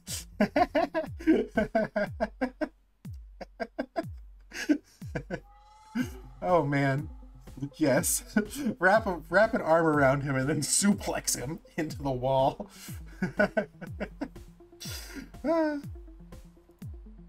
The others look surprised, but Taylor sounds incredibly happy. Tell you not to let go, but I really wanted that cola. Aw. Ah, yes. The master of romance. A lifetime of practice. A few chuckles fill the room as I stand up and walk to the fridge. The cola is easy to find, even amongst the booze-filled appliance. When I make it back to the table, I notice Dante is holding the rum. Man, I'm gonna miss this. What's he gonna miss? He sighs as he shakes the bottle, swirling the liquid inside. Well, we can always buy more. It's cheap stuff. I don't think that's what he's talking about, Isaac. No, not that. I meant all of this. In general. Sitting down with your best friends, getting drunk during the day, downing shot after shot like our bodies aren't starting to hate us. I don't think I missed that. That was like a good chunk of my 20s, and it was fun, but I don't think I miss it. Oh, you mean youth. Youth. Yeah, but at least we made the most of it. Couldn't have asked for a better group of friends. Dude, I feel exactly the same way. I can't even imagine what life would be like without all of you. Just thought of it's enough to keep me up at night. And it does. Oh, geez, Isaac, come on. You don't have to be that relatable. Oh? Finally confessing your feelings for all of us? Dude, no way. It's just, we're so close now, but are we still in touch in any of your visions? Oh, man, see, this is part of why I would not want to have these visions of the future all the time. Because it would just fuck with my personal relationships. If, like, you know, like I was like really, really good friends with somebody, or like have like a romantic partner, and then suddenly I had like visions of my future, like, and then they just were not in them, it would bother me a lot. I'd be trying to figure out what the fuck went wrong or what happened. Or maybe they just weren't in that vision just because, you know, whatever I was seeing, they didn't happen to be in it, you know? Like, I don't know. That would mess with my head too much. Yeah, see what I'm saying, Gecko? Yeah, that's what part of the whole thing in this because we had like a therapy session in the game with our therapist, and he was like, well, if you had the option, would you want to be able to see the future like everybody else can? And I said no. Him asking that question could be why they split up. Ah, that's a good point too. See, I think that, yeah, if given the choice, I think it's better off not to have visions of the future, because exactly, Gecko, you like might create those like self-fulfilling prophecies. I shrug, because it's pretty obvious that I've never had a vision, but the rest of them exchange worried glances with one another. Okay, so I guess people are having these visions routinely then. It's not like they only have one when they turn 13. That's just when you start having them. They don't have to say anything. I know what they're thinking. Oh. Exactly. I can't get it off my mind. I think of you all as my family. But in my vision, you're not even an afterthought. Oof. By now, Dante's fixed us all some rum and cola. I mean, yeah, like I had like a group of like sort of close friends in like this period of my life, and we've all just kind of grown apart and done our own things, and yeah, that would not have been something that I probably would have wanted to know at the time. The mood in the room took a turn for the worse, and I stare at my glass. I'm not sure how I fit into this conversation. I'm definitely still the odd one out. Hey, we're together now, and that's what matters. If you're constantly worried about the future, you'll never enjoy the present. We could drift apart, yeah, but no point in just moping around until it happens. I like Taylor's perspective on this, though. Isaac looks up from his glass with a smile. Remember what you said about foresight? That's a group smile? chat? If we know we might stop being friends, then we need to make the most of it. And I don't know about you, but I think tonight is the perfect night for that. You know what? You're right. But why do we have to drift apart? Who says we can't be friends forever? Fate, and quite literally. Fate and quite... That's the thing, is that's what they have not really cleared up yet, and maybe they don't even know, is whether or not the things you see have to happen, or if you have the ability to change them. Well then, screw fate. I won't let anything take you away from me. I don't know if we're equipped to fight fate, man. And if well-wishing were a weapon, the world would be much better off. Let's just create some memories that we can revisit whenever we want. Even when we're no longer together.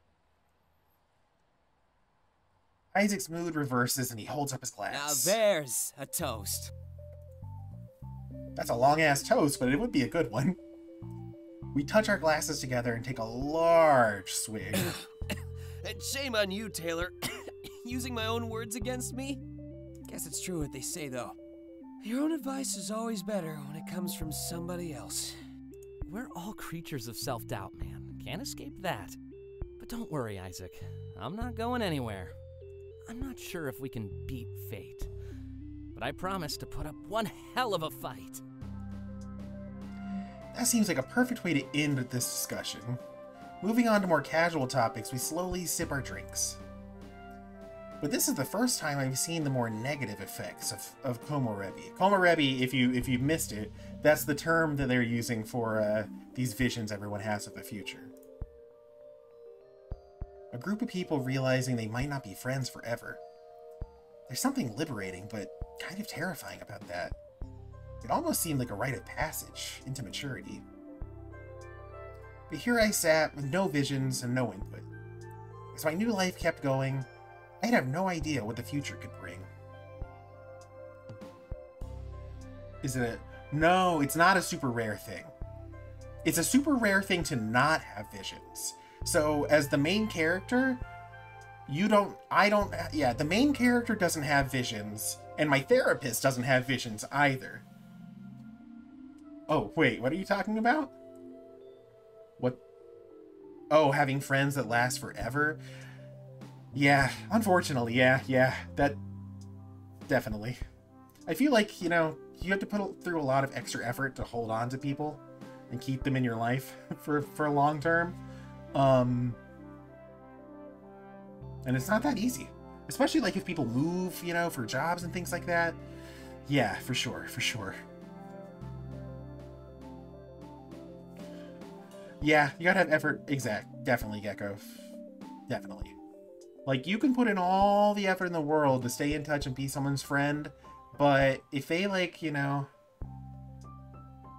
if they, for whatever reason, they're busy, they have other interests, other people, who knows, people have lives, But yeah, if it doesn't go both ways, it's just not gonna last that long. Yeah, I guess, yeah, like you said, it's not that it's a bad thing.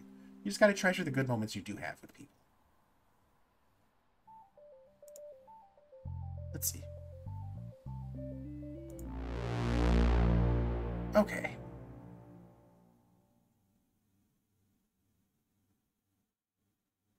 I mean, nothing lasts forever, You gotta just enjoy it in the moment and while you can.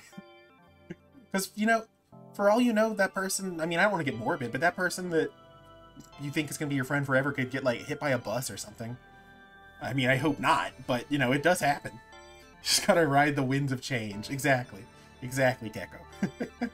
Let's do one of these. So all the ones on the bottom are conversations from the group chat. Experience Supplemental Fragment. The Quantum Leap. Quantum Leap is a show that Thorin has been trying off and on to get me to watch for years. And it seems like a really interesting concept of, like, a guy who, like, jumps around into other people's bodies throughout time. But, quick question. Are you trying to figure out why you don't have a future, or are you just reliving different moments and we're just in for the ride? I'm not sure what the story is yet. We don't really have, like, a goal in mind.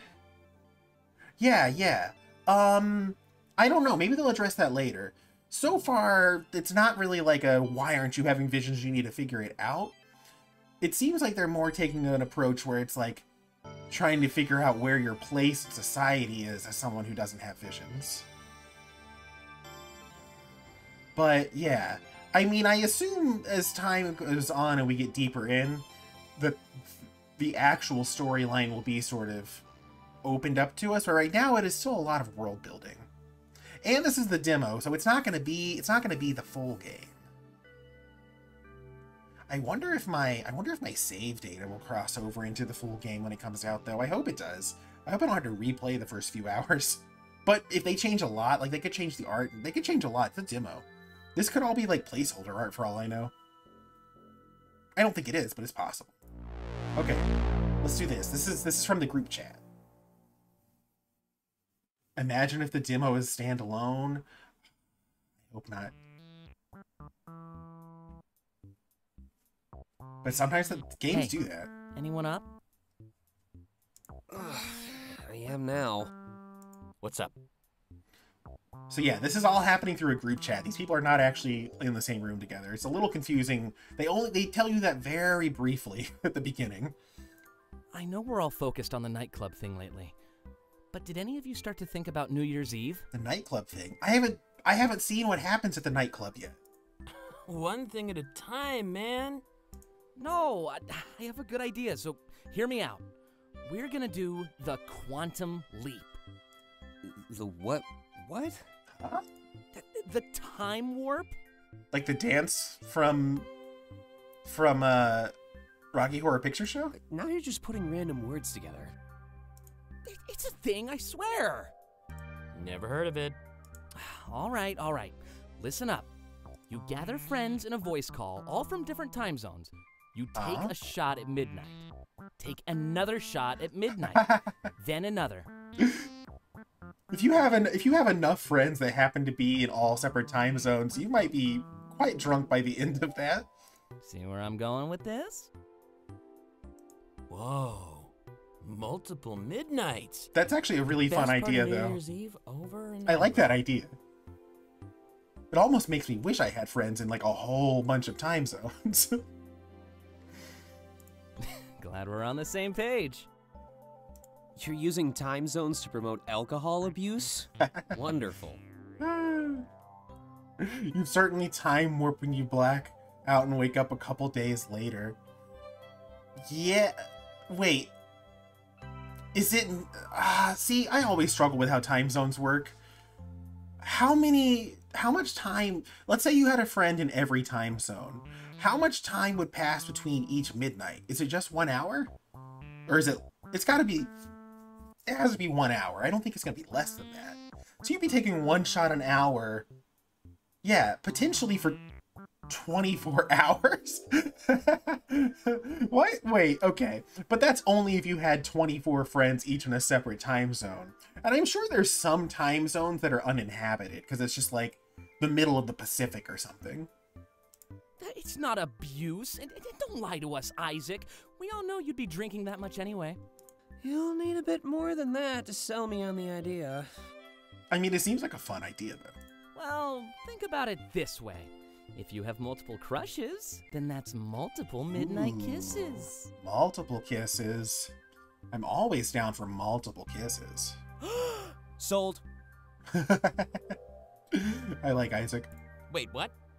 Who are you planning to kiss at midnight, let alone fourth midnight? It's a surprise. Don't even worry about it. Just so you know, if you come near me, I will destroy you. This is gonna be such a disaster.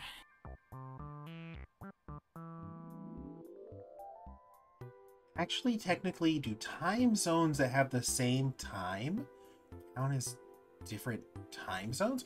Are there time zones that have the same time? Here's my thing. When it comes to time zones, I only really learn about them if I know people that live in them. So, like, I don't have any friends in Europe, so I don't really know what the time zones are where the time difference is, for example. Like, I have, so I don't know. Some places don't observe daylight savings time. Yeah, that's true, Thorn. So that could get... You would just have to coordinate it with your friends, I guess, if you wanted to do this. This is going to be a disaster. This is what Dante says. Oh, are Japan and Australia, like, synced up but then separate time zones? I mean, personally, I would just lump that into one time zone, then. Parts of those countries here at the same time. Ah.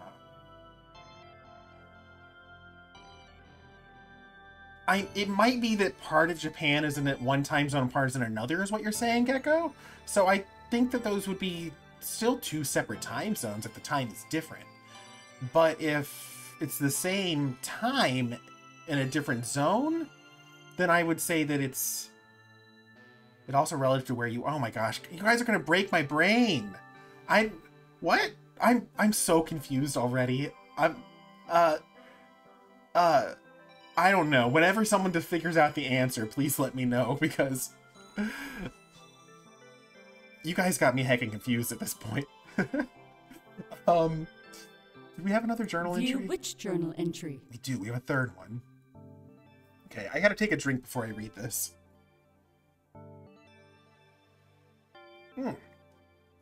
Okay. Tuesday, December 17th, 2041. I met Taylor today. It was definitely an experience. He even tried flirting with me like 5 seconds after meeting me. But I guess that's just how he is. Can't hate on a guy for being himself. Harmless fun. It was also my first time going to the Triple R. Ah, that's the coffee shop where our gang frequents. It also doubles as a nice place to get a meal. Their hangover breakfast is immensely recommended by any of the people... Wait, anytime the name of the shop is brought up. The Triple R. Rest, relaxation, and... whatever the third one is. I guess it's one of those mysteries we'll never solve. Or I guess I could just ask the employees. But that requires socializing. Anyway, I didn't even get to learn much about Taylor. The topic of the day was our upcoming nightclub trip. Isaac seems to have planned a party surrounding my arrival. And not only that, but there's another new friend coming to town. I guess I wasn't the only one. Not that it matters. I can't expect everyone's lives to revolve around my arrival, but it wouldn't hurt if it did, at least just for a little bit. Everyone likes feeling like a star every once in a while. Dante left his wallet. I think I'm going to bring it to him. He did mention wanting to bond when I got the chance, and his room is pretty close to mine. I wonder if he even realized the mistake. I'll find out right now. Oh, you know what? That's a wonderful segue. Like, they're perfectly setting us up to do this heart-to-heart with Dante, then. Experience heart-to-heart fragment. Dante 1. Yes.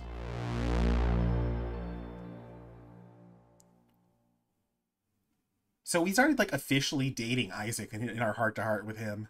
Let's see where this goes. Maybe we're going to be dating Dante, too. Ah, hey, Waganui, how's it going? How's it going? We're doing something a little different today. We're playing the demo for this new visual novel, Komorebi. It's about a world, it's set in 2041, I think, and everyone except for me has visions of their own future. We're doing a heart-to-heart with a character right now. So it's like a personal, intimate moment. We're going to see how this goes. I enter Dante's room, bringing him back his lost wallet. He's too busy to pick it up at the coffee shop, and I was out running errands. Isaac did warn me about him, though, always having his head in the clouds. Hey, Delta. Thanks for following through. There's no way I had time to do that myself. According to my agent, I have 12 months left to finish this book. But I signed the contract, so this is my own doing. I mean, that's a whole year, right? One crunch session after another. You get used to it, though. Thankfully, the press is really interested in my next project. Oh, well, that's good. That's good. Oh, you said you found out today that your husband has mild autism like you do. Oh. Huh. That's interesting. Well, I guess, you know, that could potentially make a relationship stronger if you both sort of have similar, kind of similar backgrounds and things like that. Huh. I feel like knowing that kind of thing would make it easier to understand a person and your interactions with them, at least. It says, I knew he was a writer, but I didn't know he was this successful. Until this point, he's never mentioned much about his career. It's probably now that we're alone. Everyone else in his life probably already knows. Well, now that you're here, maybe you want to hang out for a bit? Oh, you said this wolf is hot? This is Dante. He's a novelist, and he's one of my roommates in this game. He's all right. I like him. So far, my favorite character, just based on physical appearance alone, is Taylor. But personality-wise, I like Isaac. Isaac is nice. I could use a little break from that empty page. It's taunting me. It usually does, but today it's pretty bad. Probably the stress of working under a deadline. You know, a year is a long time, but it doesn't feel like it. If I aim for 1,000 words a day, I should be all right. 12,000 words? That seems like a short book. 1,000 words a day, not a month. Okay, yeah, never mind. It's a similar name. That's funny. But right now, I stand at 0. 0. I have the story mapped out, but that opening scene is the worst. Gotta grab the reader, but also keep the momentum going. A moment later, he gets out of his chair and moves to the bed. Sitting on the edge, he points at that empty chair. Go ahead, take a seat. Don't usually let people in my bed right after meeting them. Okay, that's fair. But I like your vibes, Delta. Tell me something about yourself, if you're down, that is. He lays back and looks up at the ceiling. Such a vague question. I don't even know where to start. I tell him that I wanted a new start. Things were getting stale. Huh. Interesting. Things were getting stale here, too. Ah, I see, Waganui. Well, then I can see why you would like this character, of course. Guess this arrangement benefits all of us, then. And it was nice of your boyfriend to rent you a room. He's clearly teasing me with that implication. I don't bite. You know, he doesn't let just anybody move in here. There's a reason it's been the two of us for years. What reason is that? I guess I'm just saying you mean something to him. Keep that in mind, all right? A friendly piece of advice. When you write romance, you start to pick up on these things. I guess it's not really any of my business. He's a romance just novelist. Advice, like I said. But none of us would be surprised if you two ended up together. I nod and thank him for the advice. Just don't mess with those mods he makes. I got off super easy when you arrived, trust me. It's so bad, I just tell myself to take his insults as compliments. The people we hate are usually the ones we love the most. He wouldn't crack down on us if he didn't want us to grow. Okay. He sure likes talking about Isaac. I try to change the subject and to talk more about himself. Curiosity takes over my mind, so I ask him about his next book. I wish I could talk about it, but I can't. I'm under a strict NDA and a bunch of pesky red tape. In fact, I think I've already said way more than I should. All he said was that it was a romance book and that he had written nothing about it on it yet, so I don't know, but okay. Fair. I ask him to tell me more about himself then. I mean, that's what I really want to know. I don't know about that one, Delta. I'm a writer, so I know a lame story when I see one. Wow, what a way to put yourself down. Basically, grew up in a library. All I did was read books day after day. Can you gay in this game? Yes, you can gay in this game. I already started, like, informally dating another male character. Yeah, if you haven't... So, like, in Winds of Change, you could date men and women. I don't think there are any non-binary characters that I can think of in that game. But, yeah, this developer has a history of making games that are pretty inclusive. You could even... In Winds of Change, you could even, like, date multiple guys at once, and they were all cool with it. Picked up the skills to write my own, and here we are. A few book deals later, and I live under crushing stress. You're playing this game right now? So yeah, so this is just the demo. Yeah, this is just the demo. The full release isn't out yet. But if you like this game, I definitely recommend that you check out Winds of Change. Winds of Change is on PC, through Steam, and it's also on the Nintendo Switch. It's made by the same developer, and it's like a fantasy setting. It's instead of being in the future. But there is a lot of similar themes in it about, like, visions of the future and things like that. So yeah, if you like this, I definitely recommend you check out Winds of Change. It's really good, and it's not an expensive game either. Almost makes me wish that my initial success was a fluke. We all have foresight, except for where we need it the most. Or, you know, absolutely go ahead and play this game as well. It's just this game is only a demo right now, so you're only going to be able to get through, like, the first few hours or so. I think that's all you'll get out of me right now, though. Maybe we should grab a drink sometime, chat a bit more? You're broke, so you can't buy it. Understandable. Well, this is free though. What I'm playing right now, the demo for Komorebi, it is free. If you search up Clace on Twitter, or if you search this is like one of the top games and demos in the itch.io store right now. So if you search Komorebi, which is like in the title of my stream, if you're not sure how to spell it, just punch that into itch.io and you'll find this demo for free.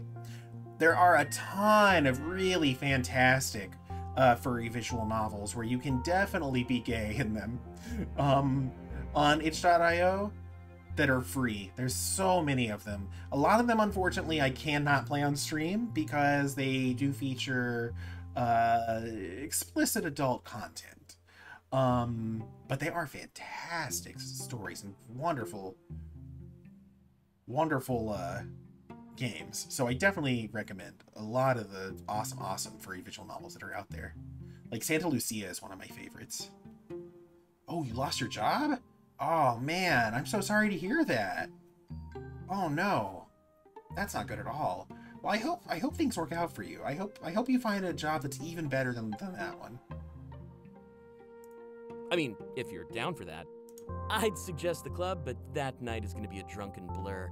If we're talking about next week, however, my schedule is wide open. Yes, this game also has a Kickstarter. Part of that Kickstarter is that I believe, I haven't looked at the tiers, but if it's like, I believe you can get your fursona in the game, if you supported a high enough tier. Because I know that was the case with the last game that Clace made. It's just the club, but that night is going to be a drunken blur. If we're talking about next week, see, I don't think that he's asking me out on a date. He seems like, I don't want to be, he doesn't seem as open as the other guys. So I'm going to do like a more of a slow burn with him. I want to get to know him. I think it's too early to flirt with him. Also, I'm going to kind of take the hint that they definitely gave this character the, like, ace flag colors, like, very clearly. So I'm not going to be, like, super flirty with this guy. Such flattery, but I'm really not that interesting. Any illusion of me being cool will disappear real quick. But as your roommate, I'm obligated to bond with you, or whatever. You would go all in?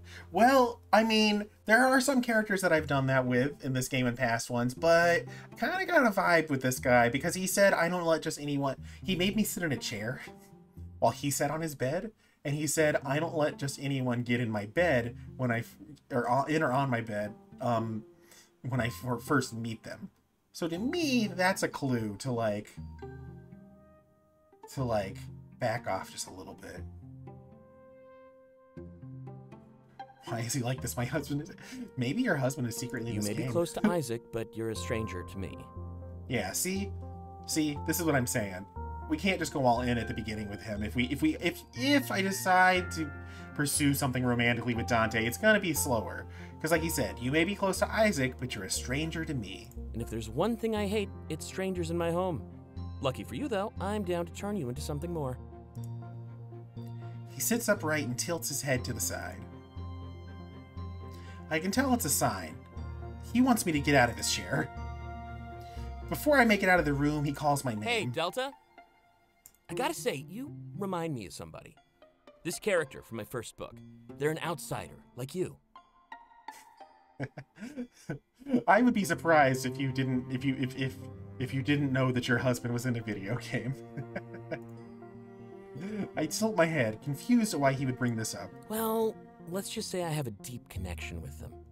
When you told me about your past, they immediately popped into my head. It probably sounds weird to hear, but that made it easier for me to talk. Makes sense to me, even if I can't describe why. This character traveled to a new city. They ended up falling in love with somebody they shouldn't. You know, like those old tragedies, but with modern flair. That sounds pretty cool, actually. If this character's like me, I wonder what happens to them. Ask Dante to tell me some more, intrigued at relating to his fiction. Oh, they die. Of course. Hopefully things work out better for you, though, yeah? Oh. With a laugh, he turns his chair around and starts typing away. Why am I attracted to a fake furry? It's the question of the ages, Waganui. It's the question of the ages. I guess that was my clue to leave. For real this time. What an odd note to end on. Instead of focusing on what he said, I focus on what he didn't say. Our talk inspired him, even if he didn't want to admit it. As I see myself out, that empty page is now almost anything but.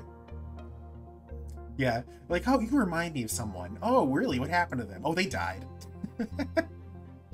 Hopefully it works out better for you. Hopefully this news story has a bit of a happier ending. Okay. Oh, I gotta stretch a little.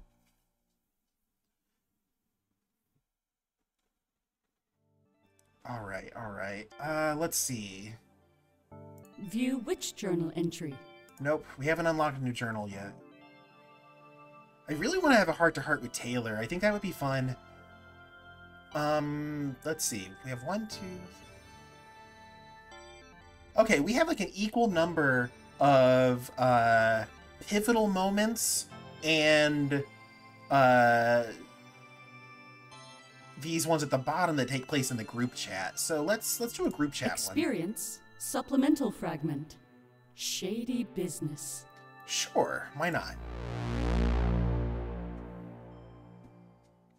They don't really tell you what order. There's not a prescribed order. Oh, you got a lot of latency. I see. Yeah, that does happen with the mobile app. For sure, for sure. Oh. I have 2 options to start this group chat. Hey, why did it get so quiet in here? Or, where is everybody? These are both really awkward ways to deal with this. I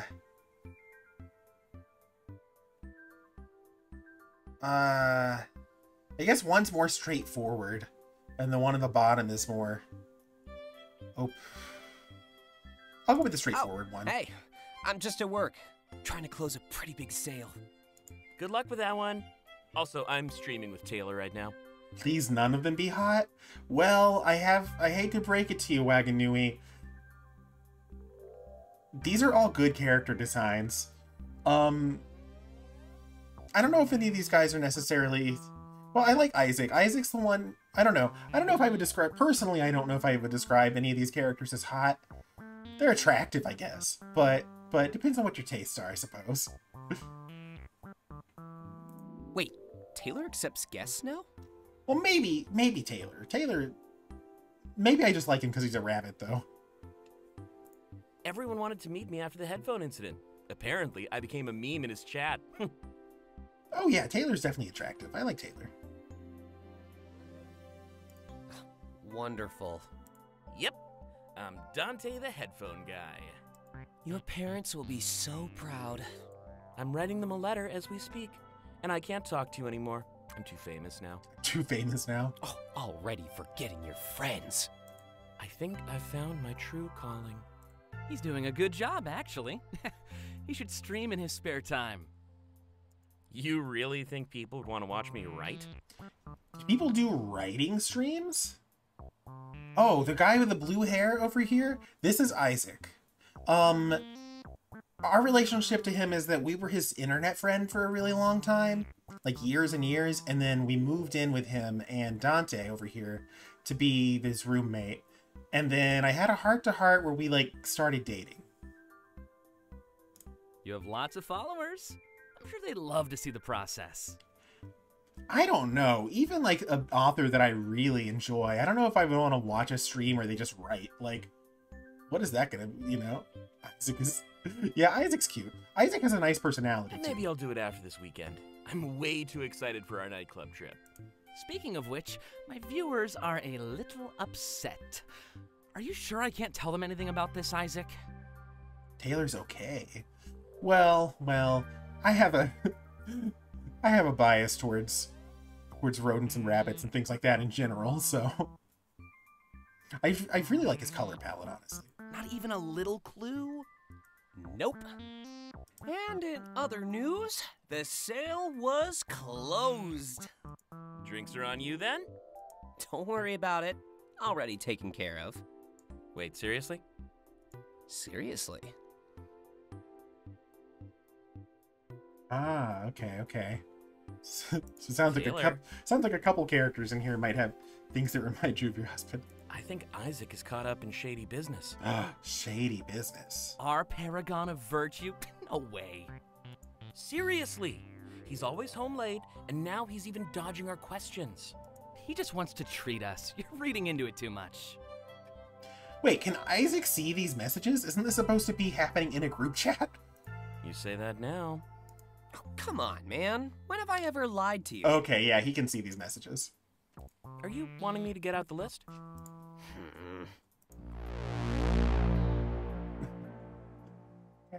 All these like little witty banters between them in the group chat are a lot of fun, actually. These people remind you of the 15 other... I remember you saying you had a lot of other people in your house. Let's see. I don't know what this is. We could do this. Experience pivotal fragment. Locked out? Sure.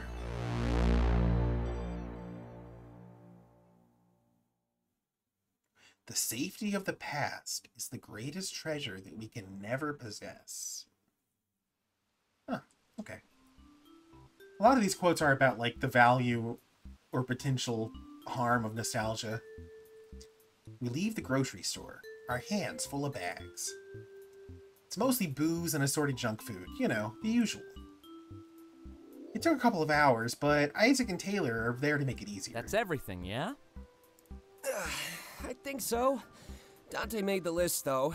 I'll just blame him if we forget anything. Classy. Isaac walks over to the driver's side door and tries to open it. A moment later, he looks up, giving us an embarrassed smile. Oh, speaking of classy, please don't hate me for this. Isaac, you didn't. You said this little cityscape reminds you of where you live? This does look... I wonder if this is like Pacific Northwest or something. Like, is this like supposed to be like the Space Needle? I wonder if this is like sort of modeled after like Seattle. I did. But it's a very small snapshot of a city to like judge. Like, this could be almost any city, I don't know. Taylor groans and places his bags on the ground. I'm a little confused, but I realize what's going on. Isaac locked his keys in the car. Oh, jeez. I guess we're stuck. And you insisted on using this dated piece of junk. If you had more refined taste, you could just whip out your phone. I do have refined taste, and it's not dated, it's vintage. It's vintage. What's your for there, Gecko? You think he locked his keys in the car? Sounds familiar. Oh, you're right. This does sound familiar. Huh. It's sketchy, is what it is. You say that, but you'll thank me for having it one day. Certainly something that couldn't happen in real life. Yeah, of course. No way. That would never happen. Oh yes, of course. I'm so grateful that you stranded us in the middle of the city. Especially when it sounds like it's raining. Isaac locked the keys in the car. That day is not today. Taylor sighs, his annoyance almost exaggerated. Well, I hope their ice cream's not all melted by the time they get home. I heard that might have happened to a certain gecko that I know, and it didn't sound pleasant. Well, looks like we're walking.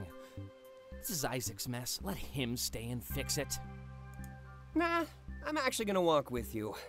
I'll have to grab some tools for my workshop. Thankfully, this isn't the first time I've locked myself out. He's gonna pick the lock to his car?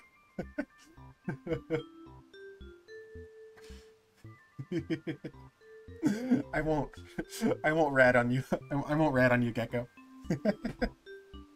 It happens. At least you can refreeze ice cream. Imagine if the whole world was a furry? I assume you mean the whole world was full of furries, because if the whole world was a furry, like if the planet was just like a giant rabbit that we all lived on, That could be cool too, actually. That might be interesting. But I mean, I feel like in a world where everyone is a furry, people would just have like human sonas or something, and they'd be like, "Oh, imagine if the whole world was full of humans." You know? Okay. Thankfully? Yeah, always makes a good story to tell. Why not just get a new car? You know, one that follows regulations.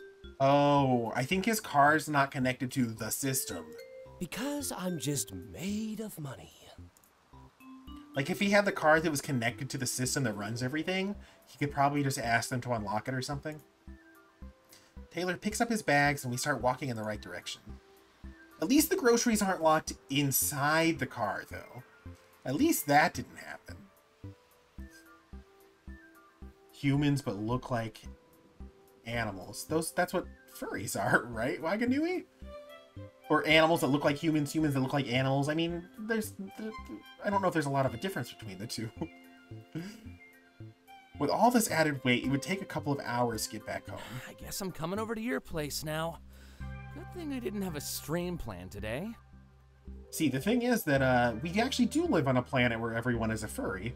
It's just that they're all monkey furries. We don't have enough diversity. Or tomorrow, hopefully. Yeah, I'm taking the weekend off for you. I don't get to do that very often. It's costly. But in my heart, I know that this open bar is compensation enough.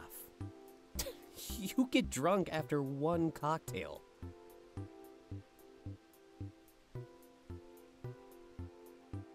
Primate furries rise up. Yes, exactly. If all the people were... Oh, I plan on going farther than that. If all the people were furry, if animals looked like humans... I'm not sure that I understood that sentence, but I think I get the idea of what you're trying to say. You wanted to make the night memorable, right? I think the marker of a memorable night is not remembering it at all. I mean, I would prefer to remember, unless it was a really bad night, I guess. Oh, so you're an alcoholic. Says the guy who drinks beer at lunchtime. Day drinking is better. I mean, if you have like one beer at lunchtime, I don't think that's the same as getting so drunk you don't remember the day. Oh, I can't wait to hear the explanation on that one. Before they can continue talking, we almost bump into somebody. Quickly dodging to the side, we turn back and apologize. Oh, sorry about that. Don't worry about it. Oh, who is this? This guy, this immediately looks like a character that should be on like Yu-Gi-Oh or something to me. Like he's gonna steal our Blue Eyes White Dragon. Say, that's a lot of food. Are you judging the amount of groceries I have here, sir?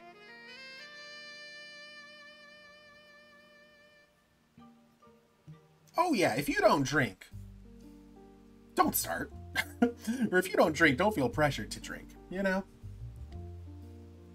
Alcohol is a great way to relax, but it's very easy for it to get out of hand.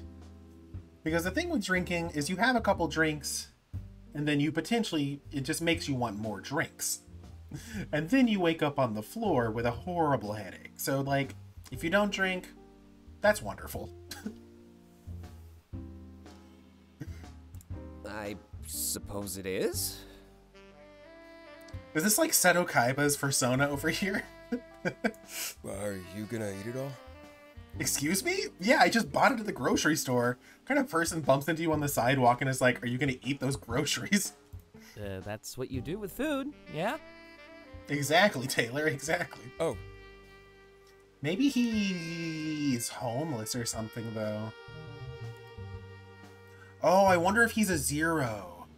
The zeros are the people that don't have a social credit score. And they can't buy stuff. Concern is rising within us as we exchange glances. Hey, everything all right? Yeah, just really hungry. Can't you go buy some food for yourself? Why is everybody in this game hot? I take it you have not played a lot of furry visual novels. It's kind of the standard. But every single character is made to be really attractive in some way. To appeal to someone, at least. He slaps his hands in his pants pockets, looking for something. It's a comedic gesture, as we can see he's not carrying anything. I guess I forgot my wallet at home. Your phone, too? My what? Wait, he doesn't know about phones? You've never played one? Oh. Waganui. Oh my god, there are so many great furry visual novels, and almost all of them are free. Like, oh man. I don't know if I can recommend a lot of them on stream, though, because a lot of them are games that I would not be allowed to play on stream. One of the most popular ones I think that we can definitely talk about is Ad Astra. If you like science fiction stuff, you should check out Ad Astra. I don't even know if Ad Astra has straight characters, actually. But yeah.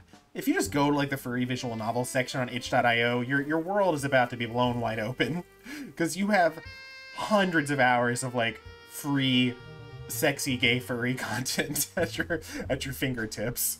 And a lot of those games you can play on a phone too. You don't have to necessarily have a PC. Where are your scale buds? Yeah, Gecko, we haven't seen any scaly buds in here yet. I hope we get some. At least they were dragons in Winds of Change. We exchange glances once again as we start to understand. Oh, you're a Zero. That's what they've been calling me, yeah. My friends are here to protest. I just wanted to see the city.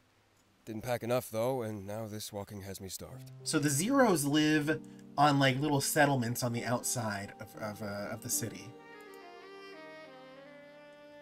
On a scale of 1 to 17, on the gay scale, you're a 19. There are a lot of fantastic visual novels that you will probably enjoy a lot. We huddle together and start whispering amongst ourselves.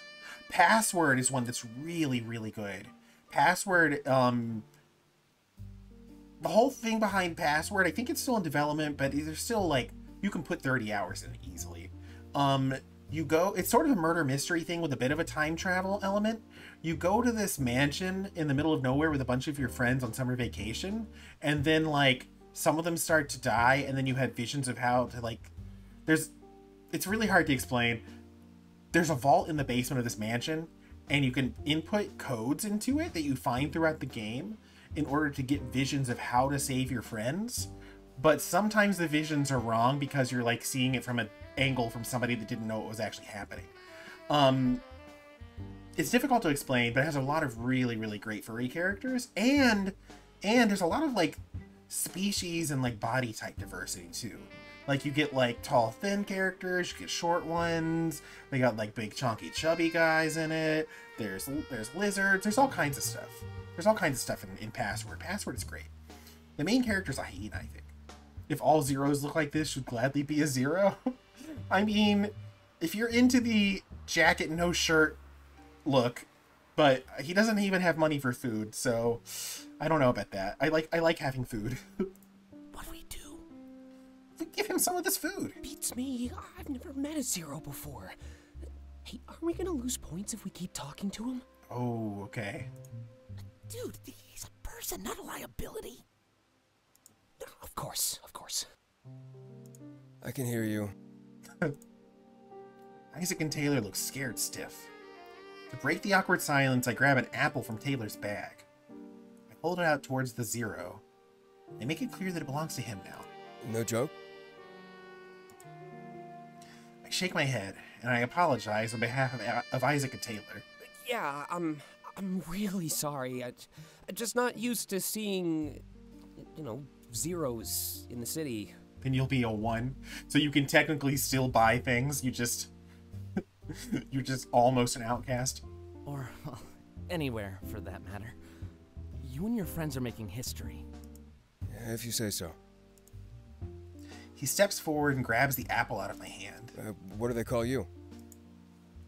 I tell him my name's Delta, and I introduce him to Isaac and Taylor. Delta, huh? So I guess you're the cool one. I guess so. With a smile, he takes a bite of the apple and walks away. We wait until he's out of earshot before we talk about what happened. I'm totally cool. What was he talking about? I mean, I feel like Isaac is cool in like a nerdy way, which is a perfectly good way to be cool. Yeah, the definition of cool. Walking around in a jacket that's 3 sizes too big. I'm growing into it. More like filling it out with all that junk food you've been eating. Anyway, come on, Taylor. let's keep going. Hopefully that was our only distraction. Wait, I'm actually kind of concerned. Trust me, Isaac, it's nothing to worry about. Totally normal to be concerned with your weight. Oh my gosh, Taylor, don't give Isaac a complex over here. No, you idiot. It's the Zero. He said he wanted to see the city. I have ears. Yeah, but that means he's never seen it before. He's one of the Zeros that was born on a colony. Well, that would explain why he didn't know about cell phones. And? He never got a chance to say no to the system. He must have had ideals forced onto him by Mom and Dad. I mean, I don't see how that's any different than you guys. Oh, I see what you mean. Do you get to choose? At least we get to choose. Is it really a choice if your only choice is to, like, be a complete outcast, not be able to buy things, and, like, have to live in a colony outside the city? Shouldn't he, too? If you could make the choice to opt out of the system and not have it deeply negatively impact your life, that'd be one thing. You know what? Never mind. This is getting too deep for me. Yeah, sounds about right. You're more of a drinker than a thinker. Guess I have my work cut out for me then. He laughs and shakes his bag slightly. Bottles of alcohol shake around, knocking into each other. This game's making you awake and tired at the same time. I kind of know what you mean. Yeah, you have to, like, focus on what's happening, but, like, the whole vibe and, like, the music and everything is, like, really relaxing. As we make our way home, I can't help feel sorry for that Zero, too. Everybody should get a chance to start fresh, just like I did. Womp.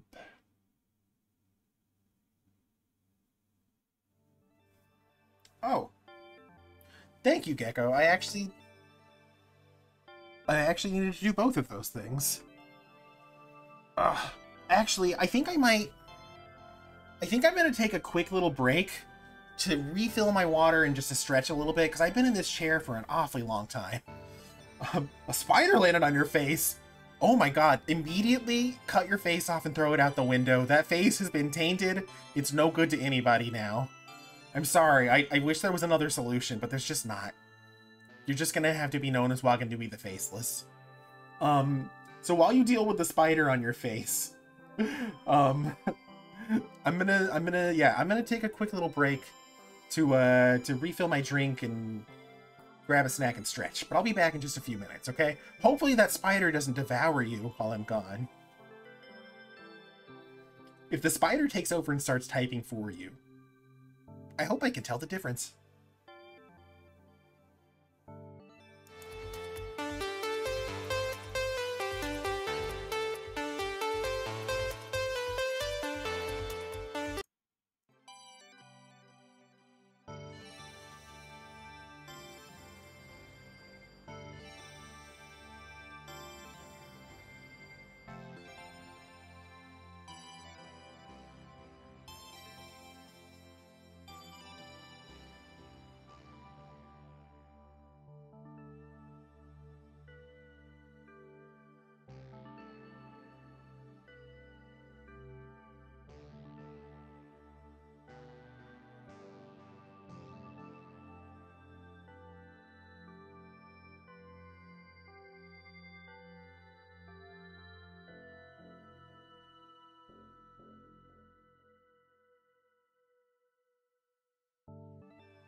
Okay. I have returned with plenty of water. Actually, thank you for that hydrate, Gecko. Reminded me that I needed to refill my cup. Whenever I do these visual novel streams, it always involves a lot of talking from me, even if it's like fully voiced stream. I mean, visual novel. So why is the BRB screen perfectly responsible me? I'm not sure what that means.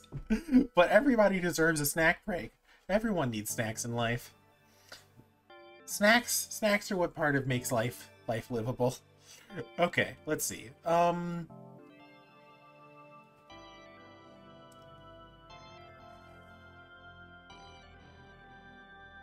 View which journal entry? Oh, we have a new journal. Wednesday, December 18th, 2041. Okay, so I've been forgetting a few things. That discount Isaac applied to my identity wasn't really what I thought. He just shared his friends and family discount with me since he works for Argus. I feel a lot better about that now. I kinda thought we were cheating the system. I don't want to get in trouble so soon after moving. I really like it here. Oh, it resembles you? Well, I don't know. If you're like me and you are chubby and a voracious consumer of nuts, then it might resemble you. Let's see. I also started a bond with Dante. He always seems a bit alone. You know, without the constant quips he likes to throw around. They were still there, don't get me wrong, but they didn't take the forefront like they normally do. I got to learn more about him and his work, and it was great. I'm sure Isaac will be happy that we're getting along, too. Me, Isaac, and Taylor also ran into a Zero on the street today. I knew they were here to protest, illegally, but also peacefully. But I didn't pay them any mind. That all changed today. These people are not just a concept in my head. I've met them for real, and a lot of the advice people have been giving me just feels wrong now. Ignore them. Don't get involved. But they're people, and they're suffering. How can we ignore that? Maybe that's why Argus never wanted them in the city, so we would always see them as an invisible threat. I guess it's a lot easier to fight the idea of a person than the person themselves. I hope they get what they want. You said you like nuts, but not in that way? Get my head. Hey, you said it, not me. I mean, I like all kinds of nuts. Macadamia nuts, Brazil nuts, pecans. Don't get me started talking about nuts. We'll be here all day. Last night, I found, I found a whole stash of pumpkin seeds that I didn't even know I had in like a big glass canister in the back of my pantry. And so last night I toasted up a whole bunch of pumpkin seeds with like cinnamon and a little bit of sugar and salt, and oh, they were so good. I can literally sit down and just like have an entire, I love pecans. I said pecans. I can literally just sit down and like eat an entire bowl of nuts with like no regrets, nothing. It's like, doesn't even faze me. I am a nut fiend. I read in the margins. It says, ran out of space on the bottom, so I'm signing here, and no one can stop me. Okay. Oh, let's save. I feel like we should save after every journal.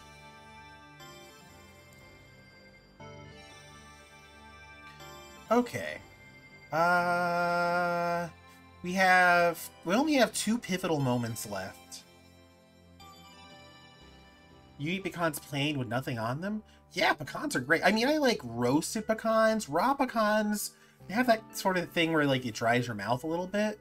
But even I like raw pecans even though. But yeah, I don't need to have anything. A little bit of salt at most, but even without salt, nuts are fantastic.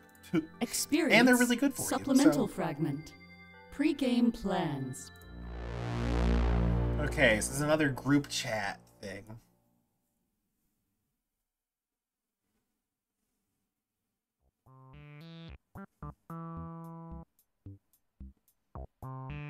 Hey, question.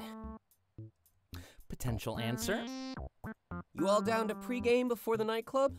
Okay, so this is them talking. We still have not seen what happens at the nightclub yet. This is all just the preparations. Like you even had to ask. Fair enough. Taylor? Absolutely. We know these guys are down to get drunk before they go to the club, because we've already seen that scene. And Delta? Imagine if the nightclub won't be seen until the full game. Yeah, what if this whole demo is just them preparing to go to the nightclub? It could be Gecko. You said you feel like everyone in this game is gay or bi? I think they are. I think they said that everyone... I think they said this whole friend group is bi, I think? Or maybe pan? But yeah. Cliffhangers abound. We shall see. Oh, they're asking me if I'm up to get drunk before the club. Of course, or I'll play it by ear. Yeah, of course. Love to hear it. We already know what's going to happen. I'll pick up a few things. Any suggestions?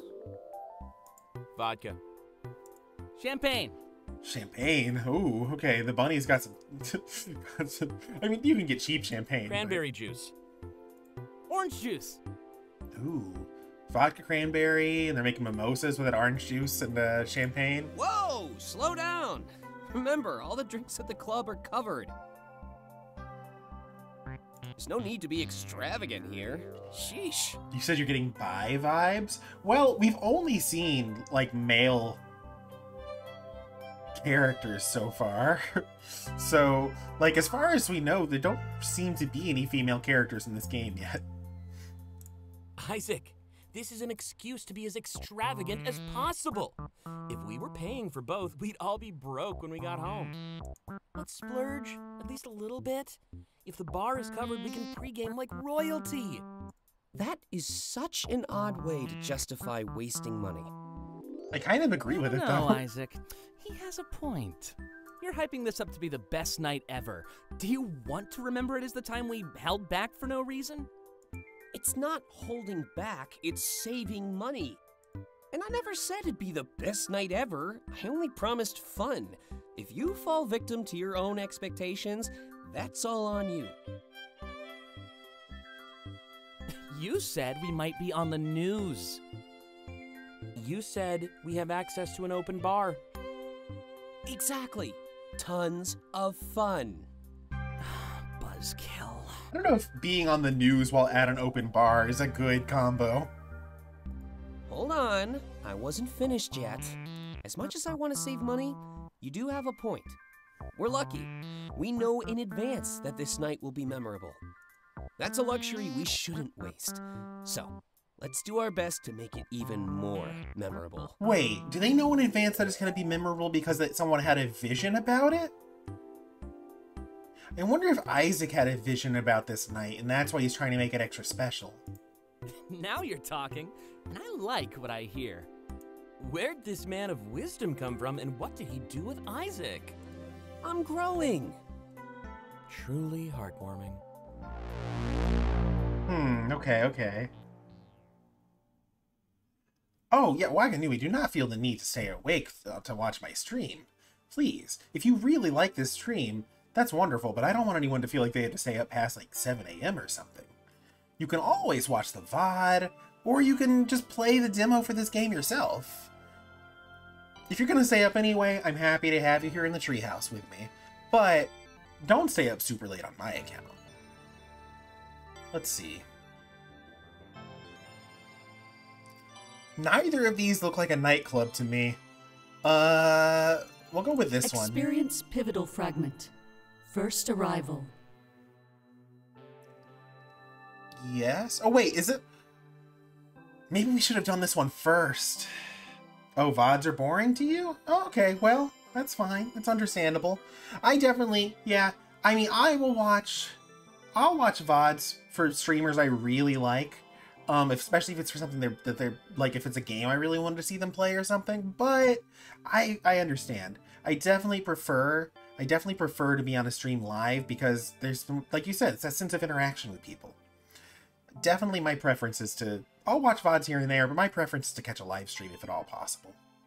First arrival. I bet this is like when we first get to the apartment, and maybe we should have seen this one first. The people we end up hating are usually the ones we love the most. I think that's a song lyric, actually, isn't it? I feel like, I don't know. I grab my bag. Okay, yeah, this is when we first get to the house. I grab my bags from the trunk. An easy task, as I made sure to pack light.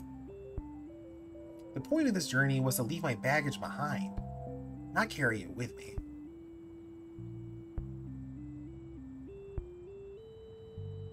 Oh, well, you have a point there, I guess, Waganui. If you don't have to be up early for work, then I understand. You said you're pretty sure, Gecko, you said you're pretty sure one of the characters said the same thing during one of the other visions. Ah. Yeah, maybe. Isaac steps in to help out, and I turn to face the house, my new home. Well, what do you think? The pictures don't do it justice, do they? It has its quirks, but it served all of us just fine. This looks like a really nice house. Like, there's a garage. They have, like, this big picture window up here on the... Like, I would love to live in this house. Jeez. I wish I had a place like this back at home. Well, this is my home now, though, isn't it? I'm gonna say it's beautiful. I'm glad to be here. And we're glad to have you, Delta. We'll get along great. And it'll liven things up, too. Don't tell him I said this, but living with Dante can get a little tiring.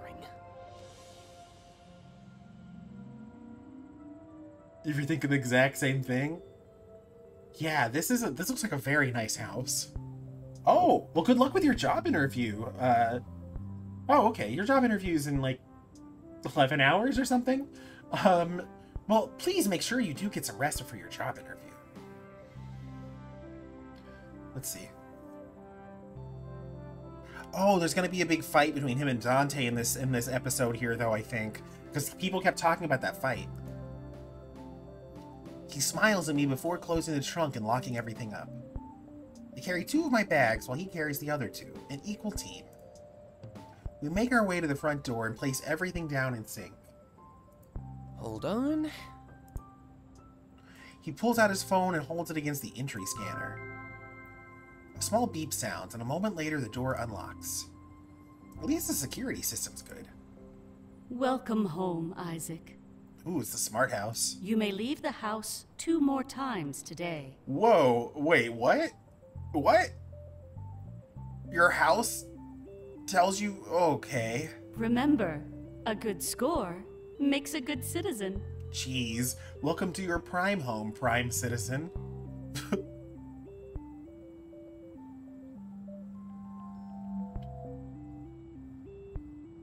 Okay, well, good. Yeah, just be responsible. I want, you know, if you have a job interview, you should definitely make sure that you're well rested and well prepared. Yeah, whatever.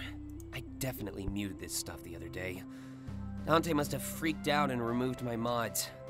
Again. Oh, he modified the house. That's true. Tampering with the system at home is a big deal. I don't think Isaac's up to anything shady, though. He probably just likes silence. Typically, people would mess with the system when they had something to hide. Well, let's get you settled.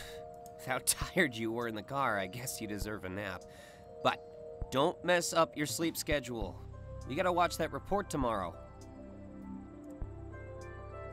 Okay, so this is before we had to watch our state-mandated propaganda in the living room. Which makes sense, because I'm just now getting out of the car. I nod, and now that the door is open, we pick everything up. I almost feel like, despite letting you jump around between scenes, which is good, this one, it seems like it should be mandatory to do first, but I don't know. Using his shoulder to nudge the door open, we slowly enter the house. I've seen so many pictures of the place, but seeing it for real is incredible.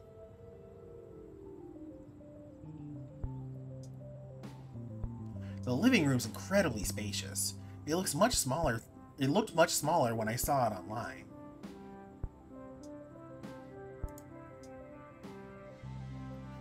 One thing that stands out to me, however, is the lack of integrated technology. Oh, you said you live in an English-speaking part of Italy, so that's why your English is kind of... Oh, okay. Well, I hope that's useful for a job. I mean, I would think it would be. It looks like a living room, frozen in time around 30 years ago. Interesting. Okay. This sight, combined with how Isaac acted at the door, reveals one big thing. He must not be a big fan of the system. Not everyone is, though. It's fine. I think it's actually cool how quickly you learn stuff about people after meeting up with them for real. I can see Dante sitting on the couch, engulfed in his phone. Isaac seems a little mad and confronts him immediately. Hey, Dante, did you mess with those changes I made the other day?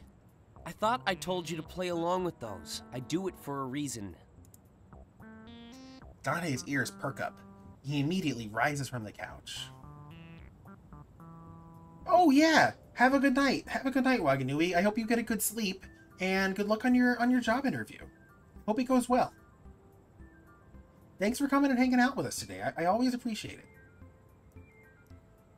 I can tell he let his guard down, but he was eagerly awaiting our entrance. Whatever kind of first impression he was planning, his lack of awareness destroyed it. Man, can't you see that I'm looking out for you? If they found out about your tinkering, they'd dock you points. Or worse. I'm sure Delta has my back here. Messing with Argus just isn't worth it. Putting me on the spot the second after you meet me? Nice. I scratch my head and Isaac looks at me, expecting support. Okay, so we have to decide if we want to support Isaac's decision to, like, duck the system and make everyone who lives here do it, even if it could get them in trouble. Or we can agree with Dante and say that regardless of what your ideals and your feelings about the system, the legal trouble's not worth it. I don't know. I don't know if it's, like, that's the thing. I can understand if it's, like, his house, his rules in general, but if it comes to, like, oh, we're all gonna be complicit in something that could get us in trouble because you live here, I don't know if, like, that's a thing. That's a lot to put on your roommates, you know? Like, I trust Isaac to not get us in trouble, but just sort of the principle of that rubs me a little wrong. Huh. But I trust Isaac, that's the thing. Based on that, I kind of want to go with the first one. Like, I agree with Dante, but I think that having played all these other scenes and learned about Isaac, that he knows what he's doing. I'm gonna go with Isaac. True, but it's only a matter of time before we're tried as accomplices. Maybe. Argus may be many things, but forgiving isn't one of them. Look at how the Zeros are treated. See what I mean? Let's just change the topic, all right? I know I brought it up, but I don't want our first meeting to be an argument. Besides, I work for Argus. I know what I'm doing when I make changes. See, yeah, that's what I'm saying. If by work you mean enforce the system on others, then sure. You do a lot of things that you'd report other people for doing. Ooh, man, that's a low blow. Hey, not fair. I may tamper with some hardware, but I never break laws. You'd be surprised how much you can bend the rules without breaking them. I don't know how many times I have to say this, but please, just trust me. Dante shrugs. Fine. Still the best deal on housing I've come across. Can you at least tamper with the system and let us skip that report tomorrow? If you're gonna bend the rules, might as well do something practical with it. That one toes the line way too much. I'll have to pass. It's only an hour, just put in some earbuds or something. I'm gonna go help Delta unpack and get a bit of rest in. Alright, fair enough. But if Argus ever comes knocking, just know that I won't hesitate before turning you in. Jeez. You could just be like, oh, I don't know anything. That eager to get me in handcuffs, huh? Ooh. It's all part of the plan. Dante steps forward with a laugh and holds out his hand. I was hoping to hang out for a bit, but I get that you're tired. If you want to bond or whatever, you know where to find me. I shake his hand and give him a soft nod. We're gonna be roommates. It makes sense to bond. I'll let him know that I'll find him as soon as I get some shut-eye. Perfect. And make sure to prod Isaac for me. He's way too tight-lipped about the nightclub outing this weekend. Hey! Thanks for ruining the surprise! I'm starting to think, Gecko, that we might never get to see this nightclub. Your fault, keeping secrets from your friends like that. I shrug. I knew that Isaac would plan a party, so it's no big deal. Dante smirks at me and then returns to his spot on the couch. I've met people like him before, an agent of social chaos. Your friend seems pretty cool, Isaac. Maybe I should start trusting you a bit more often. A group like us? Add Taylor to the mix, and we'll do great things. Isaac scoffs, but then quickly displays a large smile as Dante becomes lost in his phone. Ed always in the clouds, that one. Almost prefer when he locks himself in his room to write. Before we pick up your luggage, though, hold on a sec. This has been a long time coming, and I never got a chance to at the airport. He steps forward and wraps his arms around me. I do the same, and we stand there for a few moments in a tight embrace. Aw, so sweet. I have no idea why this is the first time I felt it, but this is really the fresh start that I wanted. Welcome home, Delta. And just like Dante said, great things. I release the hug with a big smile on my face. This is it, finally, the start of my new life. See, I think knowing that other people could potentially be having visions about the future and, like, my part in them would give me some trust issues.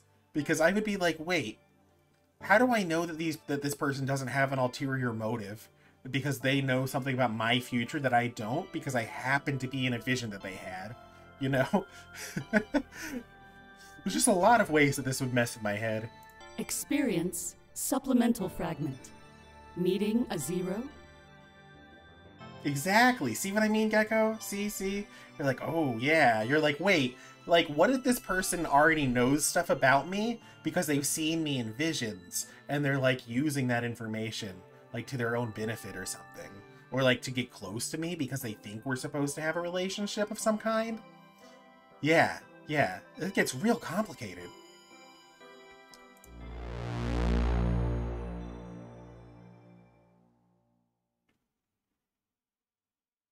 I don't know. I'm just starting to maybe kind of a vibe that sort of thing might be happening with Isaac. I don't know. Ran into a zero on the street a couple hours ago. Wait. You go outside? Ooh, who goes outside? Funny. I had some errands to run, but he seemed hungry. Asked to eat some of the food I bought. Oh, that happened to me in Delta the other day. Yeah, I was there too. Felt kinda bad for the guy. I didn't know it was really true, how they can't enter our stores. Yeah, I think there's a lot of great potential here, Gecko, for sure. For them to do some pretty cool things with this whole idea of, like, everyone seeing the future except for, like, a few people. Even if you do see the future, you don't know what other people are seeing, though. So, yeah, it's a neat concept. I like it a lot. Yeah, they aren't chipped like we are. No ID to speak of. I really hope that you gave him some food, Dante. They aren't chipped. Yeah, of course. I bought a ton since we're pre-gaming today. You know, I kind of feel bad. Partying while they're rallying for some basic necessities? Should have invited him over. Showed him what life in the city is like. I don't know if he could have handled that. Also, I wonder if they're going to somehow tie this into the gameplay.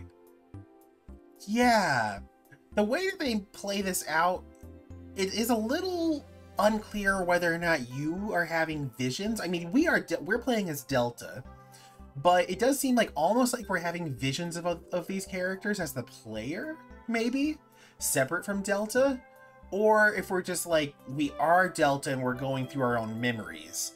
It's a little unclear, but maybe that's that way intentionally because they haven't decided which way they want to take it. Sheltering a zero and giving them access to city goods? Oh, I can literally hear your score going down, man. Ooh. You know me. I just like bringing people together. Besides, it'd be a petty crime. Nobody cares about those. It's just a petty crime. I'm not even gonna touch that one. Sounds like a scandal to me. Fine. I just wanted to do a good deed. Oh, I think I just understood why Taylor is so concerned about, like, quote-unquote scandals, because he's a streamer and, like, you know, has sort of like a public-facing personality-based job. But if you're doing that in a society with a social credit system like this, I can see how that could definitely complicate things. Because, for example, if for some reason you did something and it caused your score to drop, you might not be allowed like access to high-speed internet or something, you know, which could like interfere with your ability to be a streamer, for example. How about you start putting out the snacks and booze then? This party starts in a few hours if you want to stick to your schedule. Sure. Want to help when you get home? Not really, but I will. It's the least I can do, since you organized the whole thing. Dante being generous? Wow, this really is a special day. I'll stop by early so I can help you set up. Just let me finish a few more episodes of this show. Sounds good to me. And Delta, just sit back and relax. This night is celebrating your arrival. So, let's make it special. Okay, sounds good. Yeah, one we can all remember. Everyone's very focused on making this a very memorable night. Unless you go overboard again. Hey, bring that up one more time and you're going overboard. Ooh, drama! At least now I have some entertainment while I prepare. Hold on, let me go make some popcorn. My suffering isn't entertainment. It really is. Hey, can I get extra butter on that? I've decided that calories don't exist this weekend. I mean, that seems like a good motto to live by. Sure thing. Can I get extra butter Just on make sure that? to keep an eye on Dante. And don't stop fighting either. I'm loving the energy.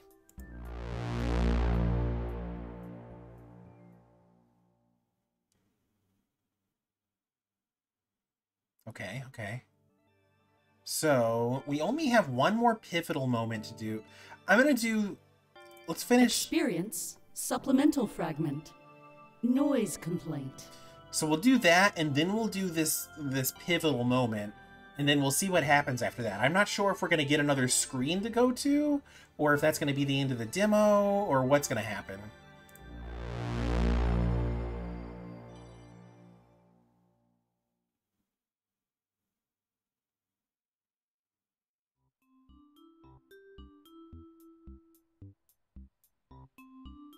Hey, can you keep it down in there? Oh, wait. Wait a minute. You said, I wonder if the reason they really want to make it the best is because that's as much control as they can have in a situation that's already been dictated. Yeah, maybe. Maybe you're right there. Like, if you know that, you know, it's going to come to an end and all that, then you don't just want to make the most of it. You want to make, like, the best of it, right? But I think I just realized something. I think we might be seeing all of... I'm starting to think that we're watching all of these little vignettes and skits play out through, like, a surveillance system, maybe. Because it's like the computer talking to us, and blue is, like, the color for Argus. And I'm starting to wonder if, like, we're watching all these as, like, clips. Like, we're in the system. Or like, yeah, like we're in, it almost feels like we're like, yeah, because like you can see, if you're the system, you can see what's on people's phones, and you can like hear, there's cameras and everything everywhere in this society, it seems like. Not too, you know, far off from our own. So I'm starting to think maybe we are the system, or we're like sitting in like a surveillance booth or something. Can you keep it down in there? No. Hey! Come on, man! I got work tomorrow. I need to get some shut-eye. And I have work right now. Music helps me focus. Then put on some headphones, Dante. Or you could put in some earplugs. We're Truman showing them? Exactly. Basically we are, yes. Oh, seriously? I'm being nice. Hey, both of you, stop. This group chat isn't the place for your lovers' quarrel.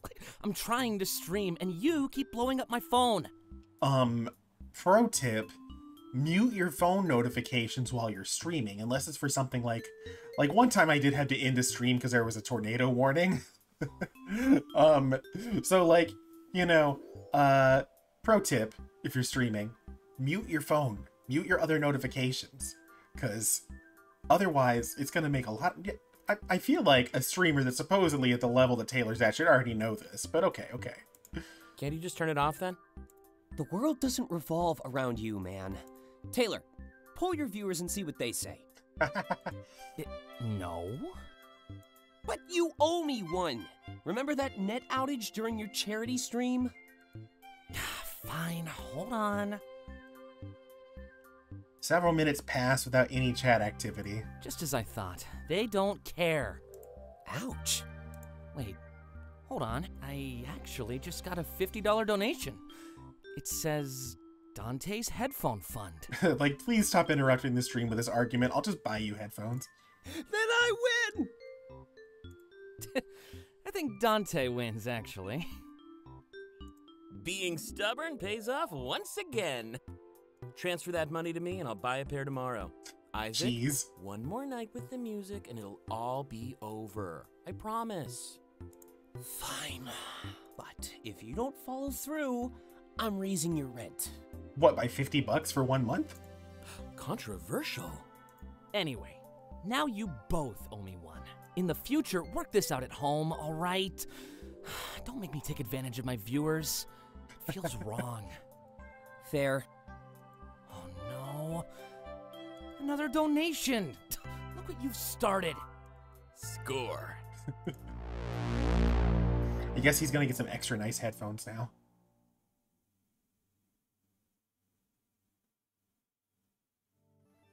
Okay, so we've completed the 2 heart-to-hearts we have access to and all of the group chats.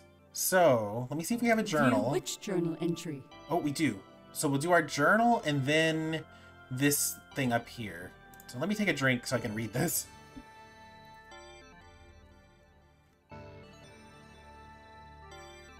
Thursday, December 19th, 2041. Well, tomorrow's the big day. We've got all the stuff we need to pregame and everything set in stone. I've been told to take it easy and relax. I wanted to help with preparation, but this party is for me, as they say, so I guess I should just sit back. I guess I should accept the courtesy while I can. A lot of the offers I've been given lately were just because I'm new here. I know that once I settle in, I'll be expected to pull my weight a little bit more. Or maybe a lot more, who knows. But I have a feeling that this expectation will become a reality once the dust from our nightclub outing settles. So, I guess I'll enjoy this last little bit of laziness while I still can.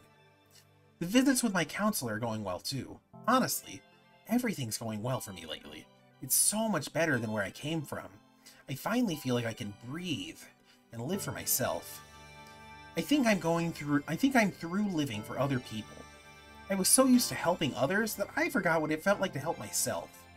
A little self-care can go an extremely long way. My counselor did mention the zeros, though. I kind of have a personal policy where I refuse to lie to my counselor, but I don't know what to do.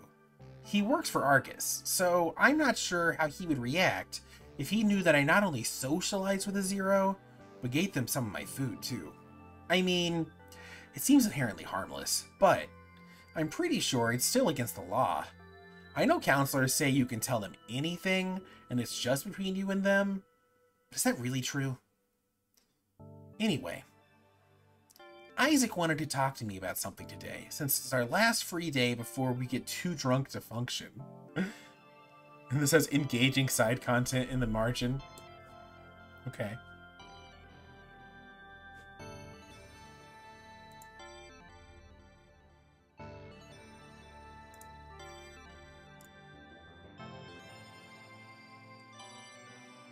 Experience Pivotal Fragment. Special Delivery. Yes.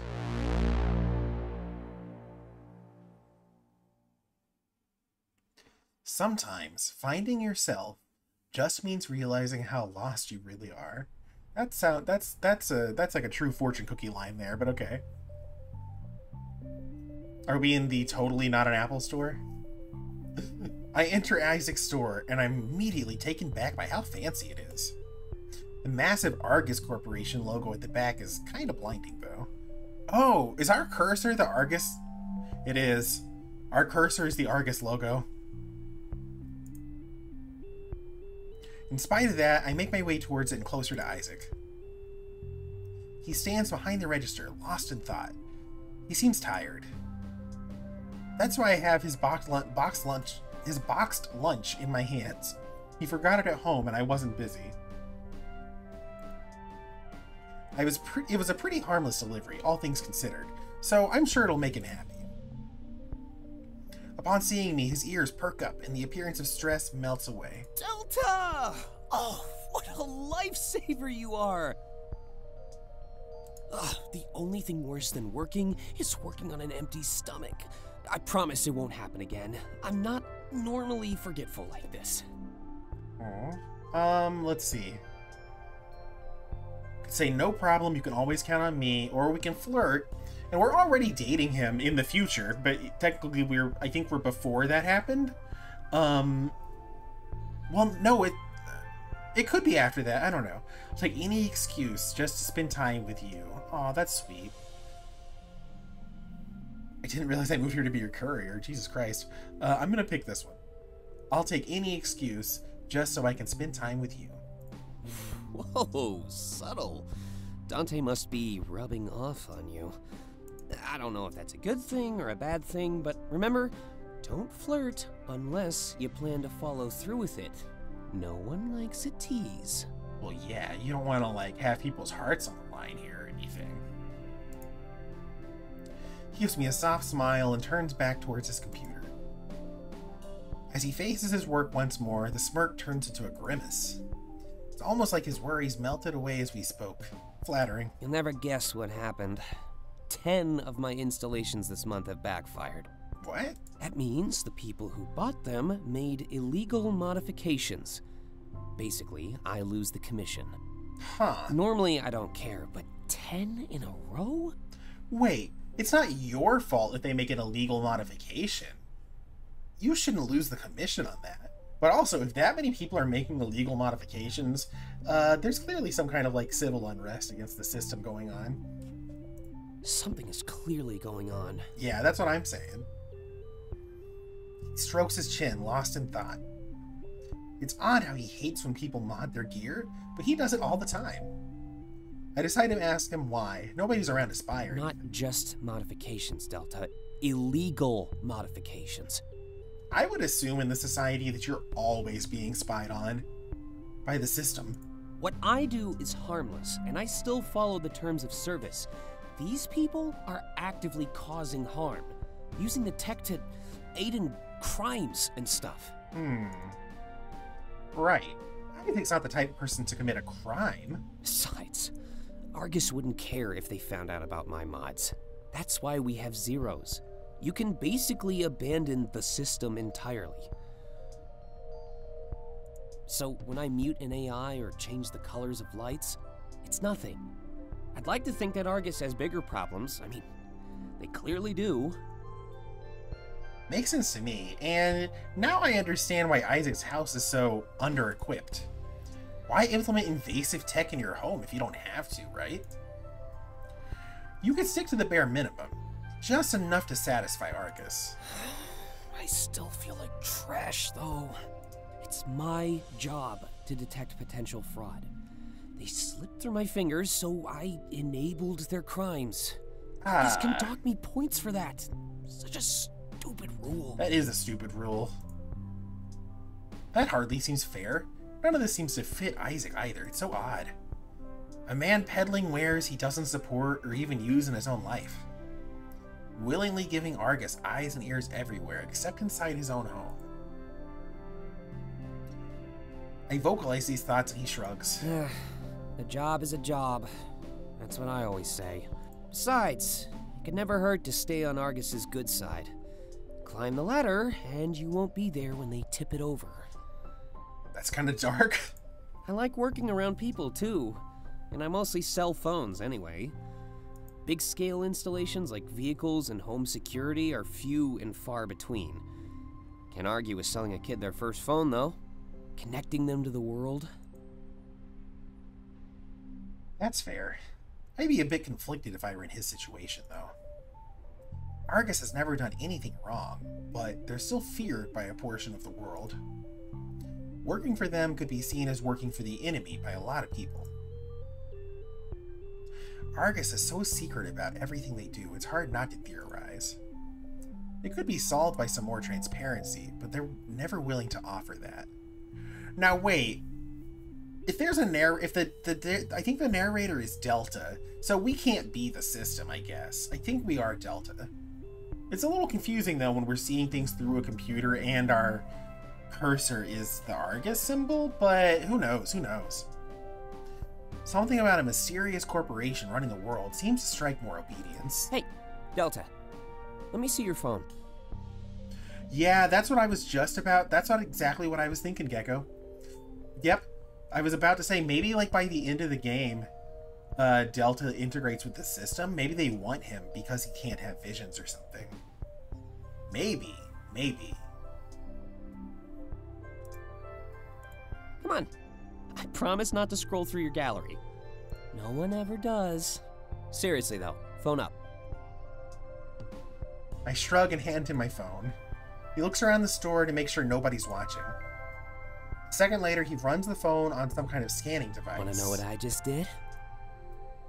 Oh, he just gave me his discount. I just stole your identity. Excuse me? What? Rule number 1, never hand over your phone. Even if it's someone you trust, it's just not worth it. One simple scan and I can do almost anything I want. That sounds like they need much better cybersecurity on these devices. I could put your info on a new phone, impersonate you online. I could even overwrite the info on your current phone, change your identity. But I'd never do anything like that. Probably. Before I can do anything, he starts laughing. I'm just screwing with you, Delta. I'd never mess around with important stuff like that. I did a few things that might help you out while you look for a job, though. Play along with what I'm about to say. I need an excuse for the computer. He clears his throat and starts using an acting voice, like he's playing a part. Terribly sorry for the inconvenience. Argus values you more than that. The next 6 months of all Argus-related subscription services are on the house. And not only that, but all Argus-associated venues will be 20% off. Whoa. Is there anything else I can do for you at this juncture? Yeah, it does seem like a huge oversight. Like, sure, you can do a lot. You can do a lot if you get somebody's phone nowadays, but it's not linked up to like a system that determines your entire identity. You know, it's not like if someone steals my phone now, it's not like they've got like my passport and my social security number and my driver's license all in one. You know. He winks at me, and I'm not sure what to do or how to take what just happened. I appreciate the gesture, but there's no way what he just did was allowed. He said he'd never break the law, though, so I trust him, despite the anxiety. But then they also said that people are chipped. So maybe losing your phone is not that big of a deal if you have a chip, like, implanted in your arm or whatever, with all of your info. I just want to do a good deed, and now I feel immoral. Completing the opposite of what I desired, I leave Isaac with his meal. Maybe we'd have time to talk about this later. Okay, I don't know what happens now. We might be at the end of the demo.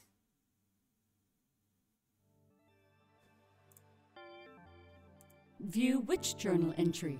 No. We could also maybe progress to the next page. I'm gonna hit save.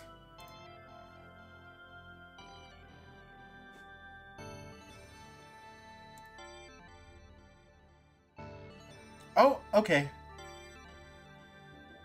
This is the end of the demo, but we will read this page. Hey, Place here. Just wanted to thank you for playing through the demo. It's been almost 2 years of hard work, and everyone involved has been super passionate, putting their all into everything. I think it really shines through, and I hope you enjoyed your time in the world of Komorebi. I bet you're excited to get to the nightclub with your new friends, but that's gotta wait just a little bit longer. The good news is, there's gonna be a second part to this demo. Oh, there's gonna be a second demo? Oh, cool. I wonder when that comes out. Both demos combined provide the entire first chapter for free. The game will be 4 chapters in total, so it's quite a bit of content to tide you over until the full launch. Ah, okay. In the meantime, use hashtag Komorebi game, okay, to post about your experience. We want to hear your thoughts and get the community going. Okay, cool. It says there are a couple of reasons why we chose to release the demo in 2 parts. I knew that after releasing it, there would be a lot of people learning about the game for the first time. Giving the entire world time to play through it and get on the same page means that the turnout to the nightclub outing will be as big as possible. That's a cool... Okay, sure. I also like the idea of marking our calendars for the date and time that Part 2 will come out. That way we can all experience the same night on the same night. Oh, that's kind of cool. We've all been going through a tough time over the last little while. Let's have an awesome night out together soon. This was really cool, yeah. I enjoyed this. And that's a cool idea, because this is the very first day this game has been available. So, yeah. Like, I had to put in an application, and they gave me, like, a link about to the page and everything, and they were like, you can't play this till Tuesday. I don't know when the second part comes out. They didn't even tell me there was going to be a second part yet. So that's interesting. Okay.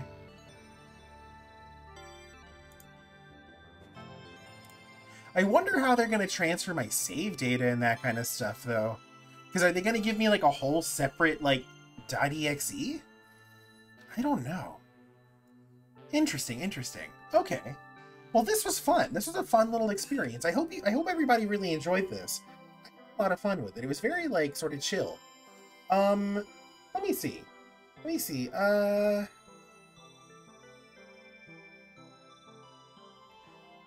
I think we're gonna raid out, because I think we're gonna wrap up the stream. We're really close to the typical end time. Oh, but I want to make an announcement now while I'm thinking about it.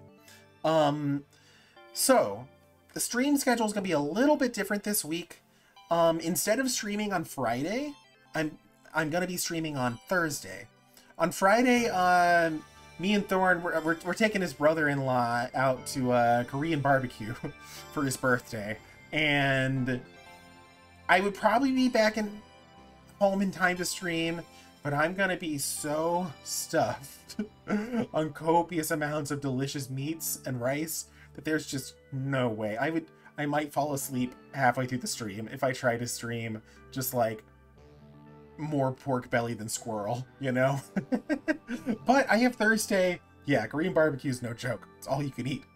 But I have Thursday off from work because it's a federal holiday. So I'm gonna stream at the usual 7 p.m. Eastern time for Fridays, but instead it's gonna be on Thursday. And we're gonna be, I think we're probably gonna be hopping back into more Banjo-Tooie. But anyways, thank you everybody so much for coming out to watch the stream and hang out with me. It was a real good time. I hope you enjoyed it. And then I'll let everybody know when part 2 is gonna come out, and we'll definitely stream part 2. It was definitely enjoyable. Yeah, thank you, Gecko. Thank you so much. All right, I'm gonna send you on over to Slush Dog. It looks like they're playing some Kingdom Hearts: Birth by Sleep. So we'll go ahead and raid them. All right, have a great night, everybody, and I hope I see you again on Thursday.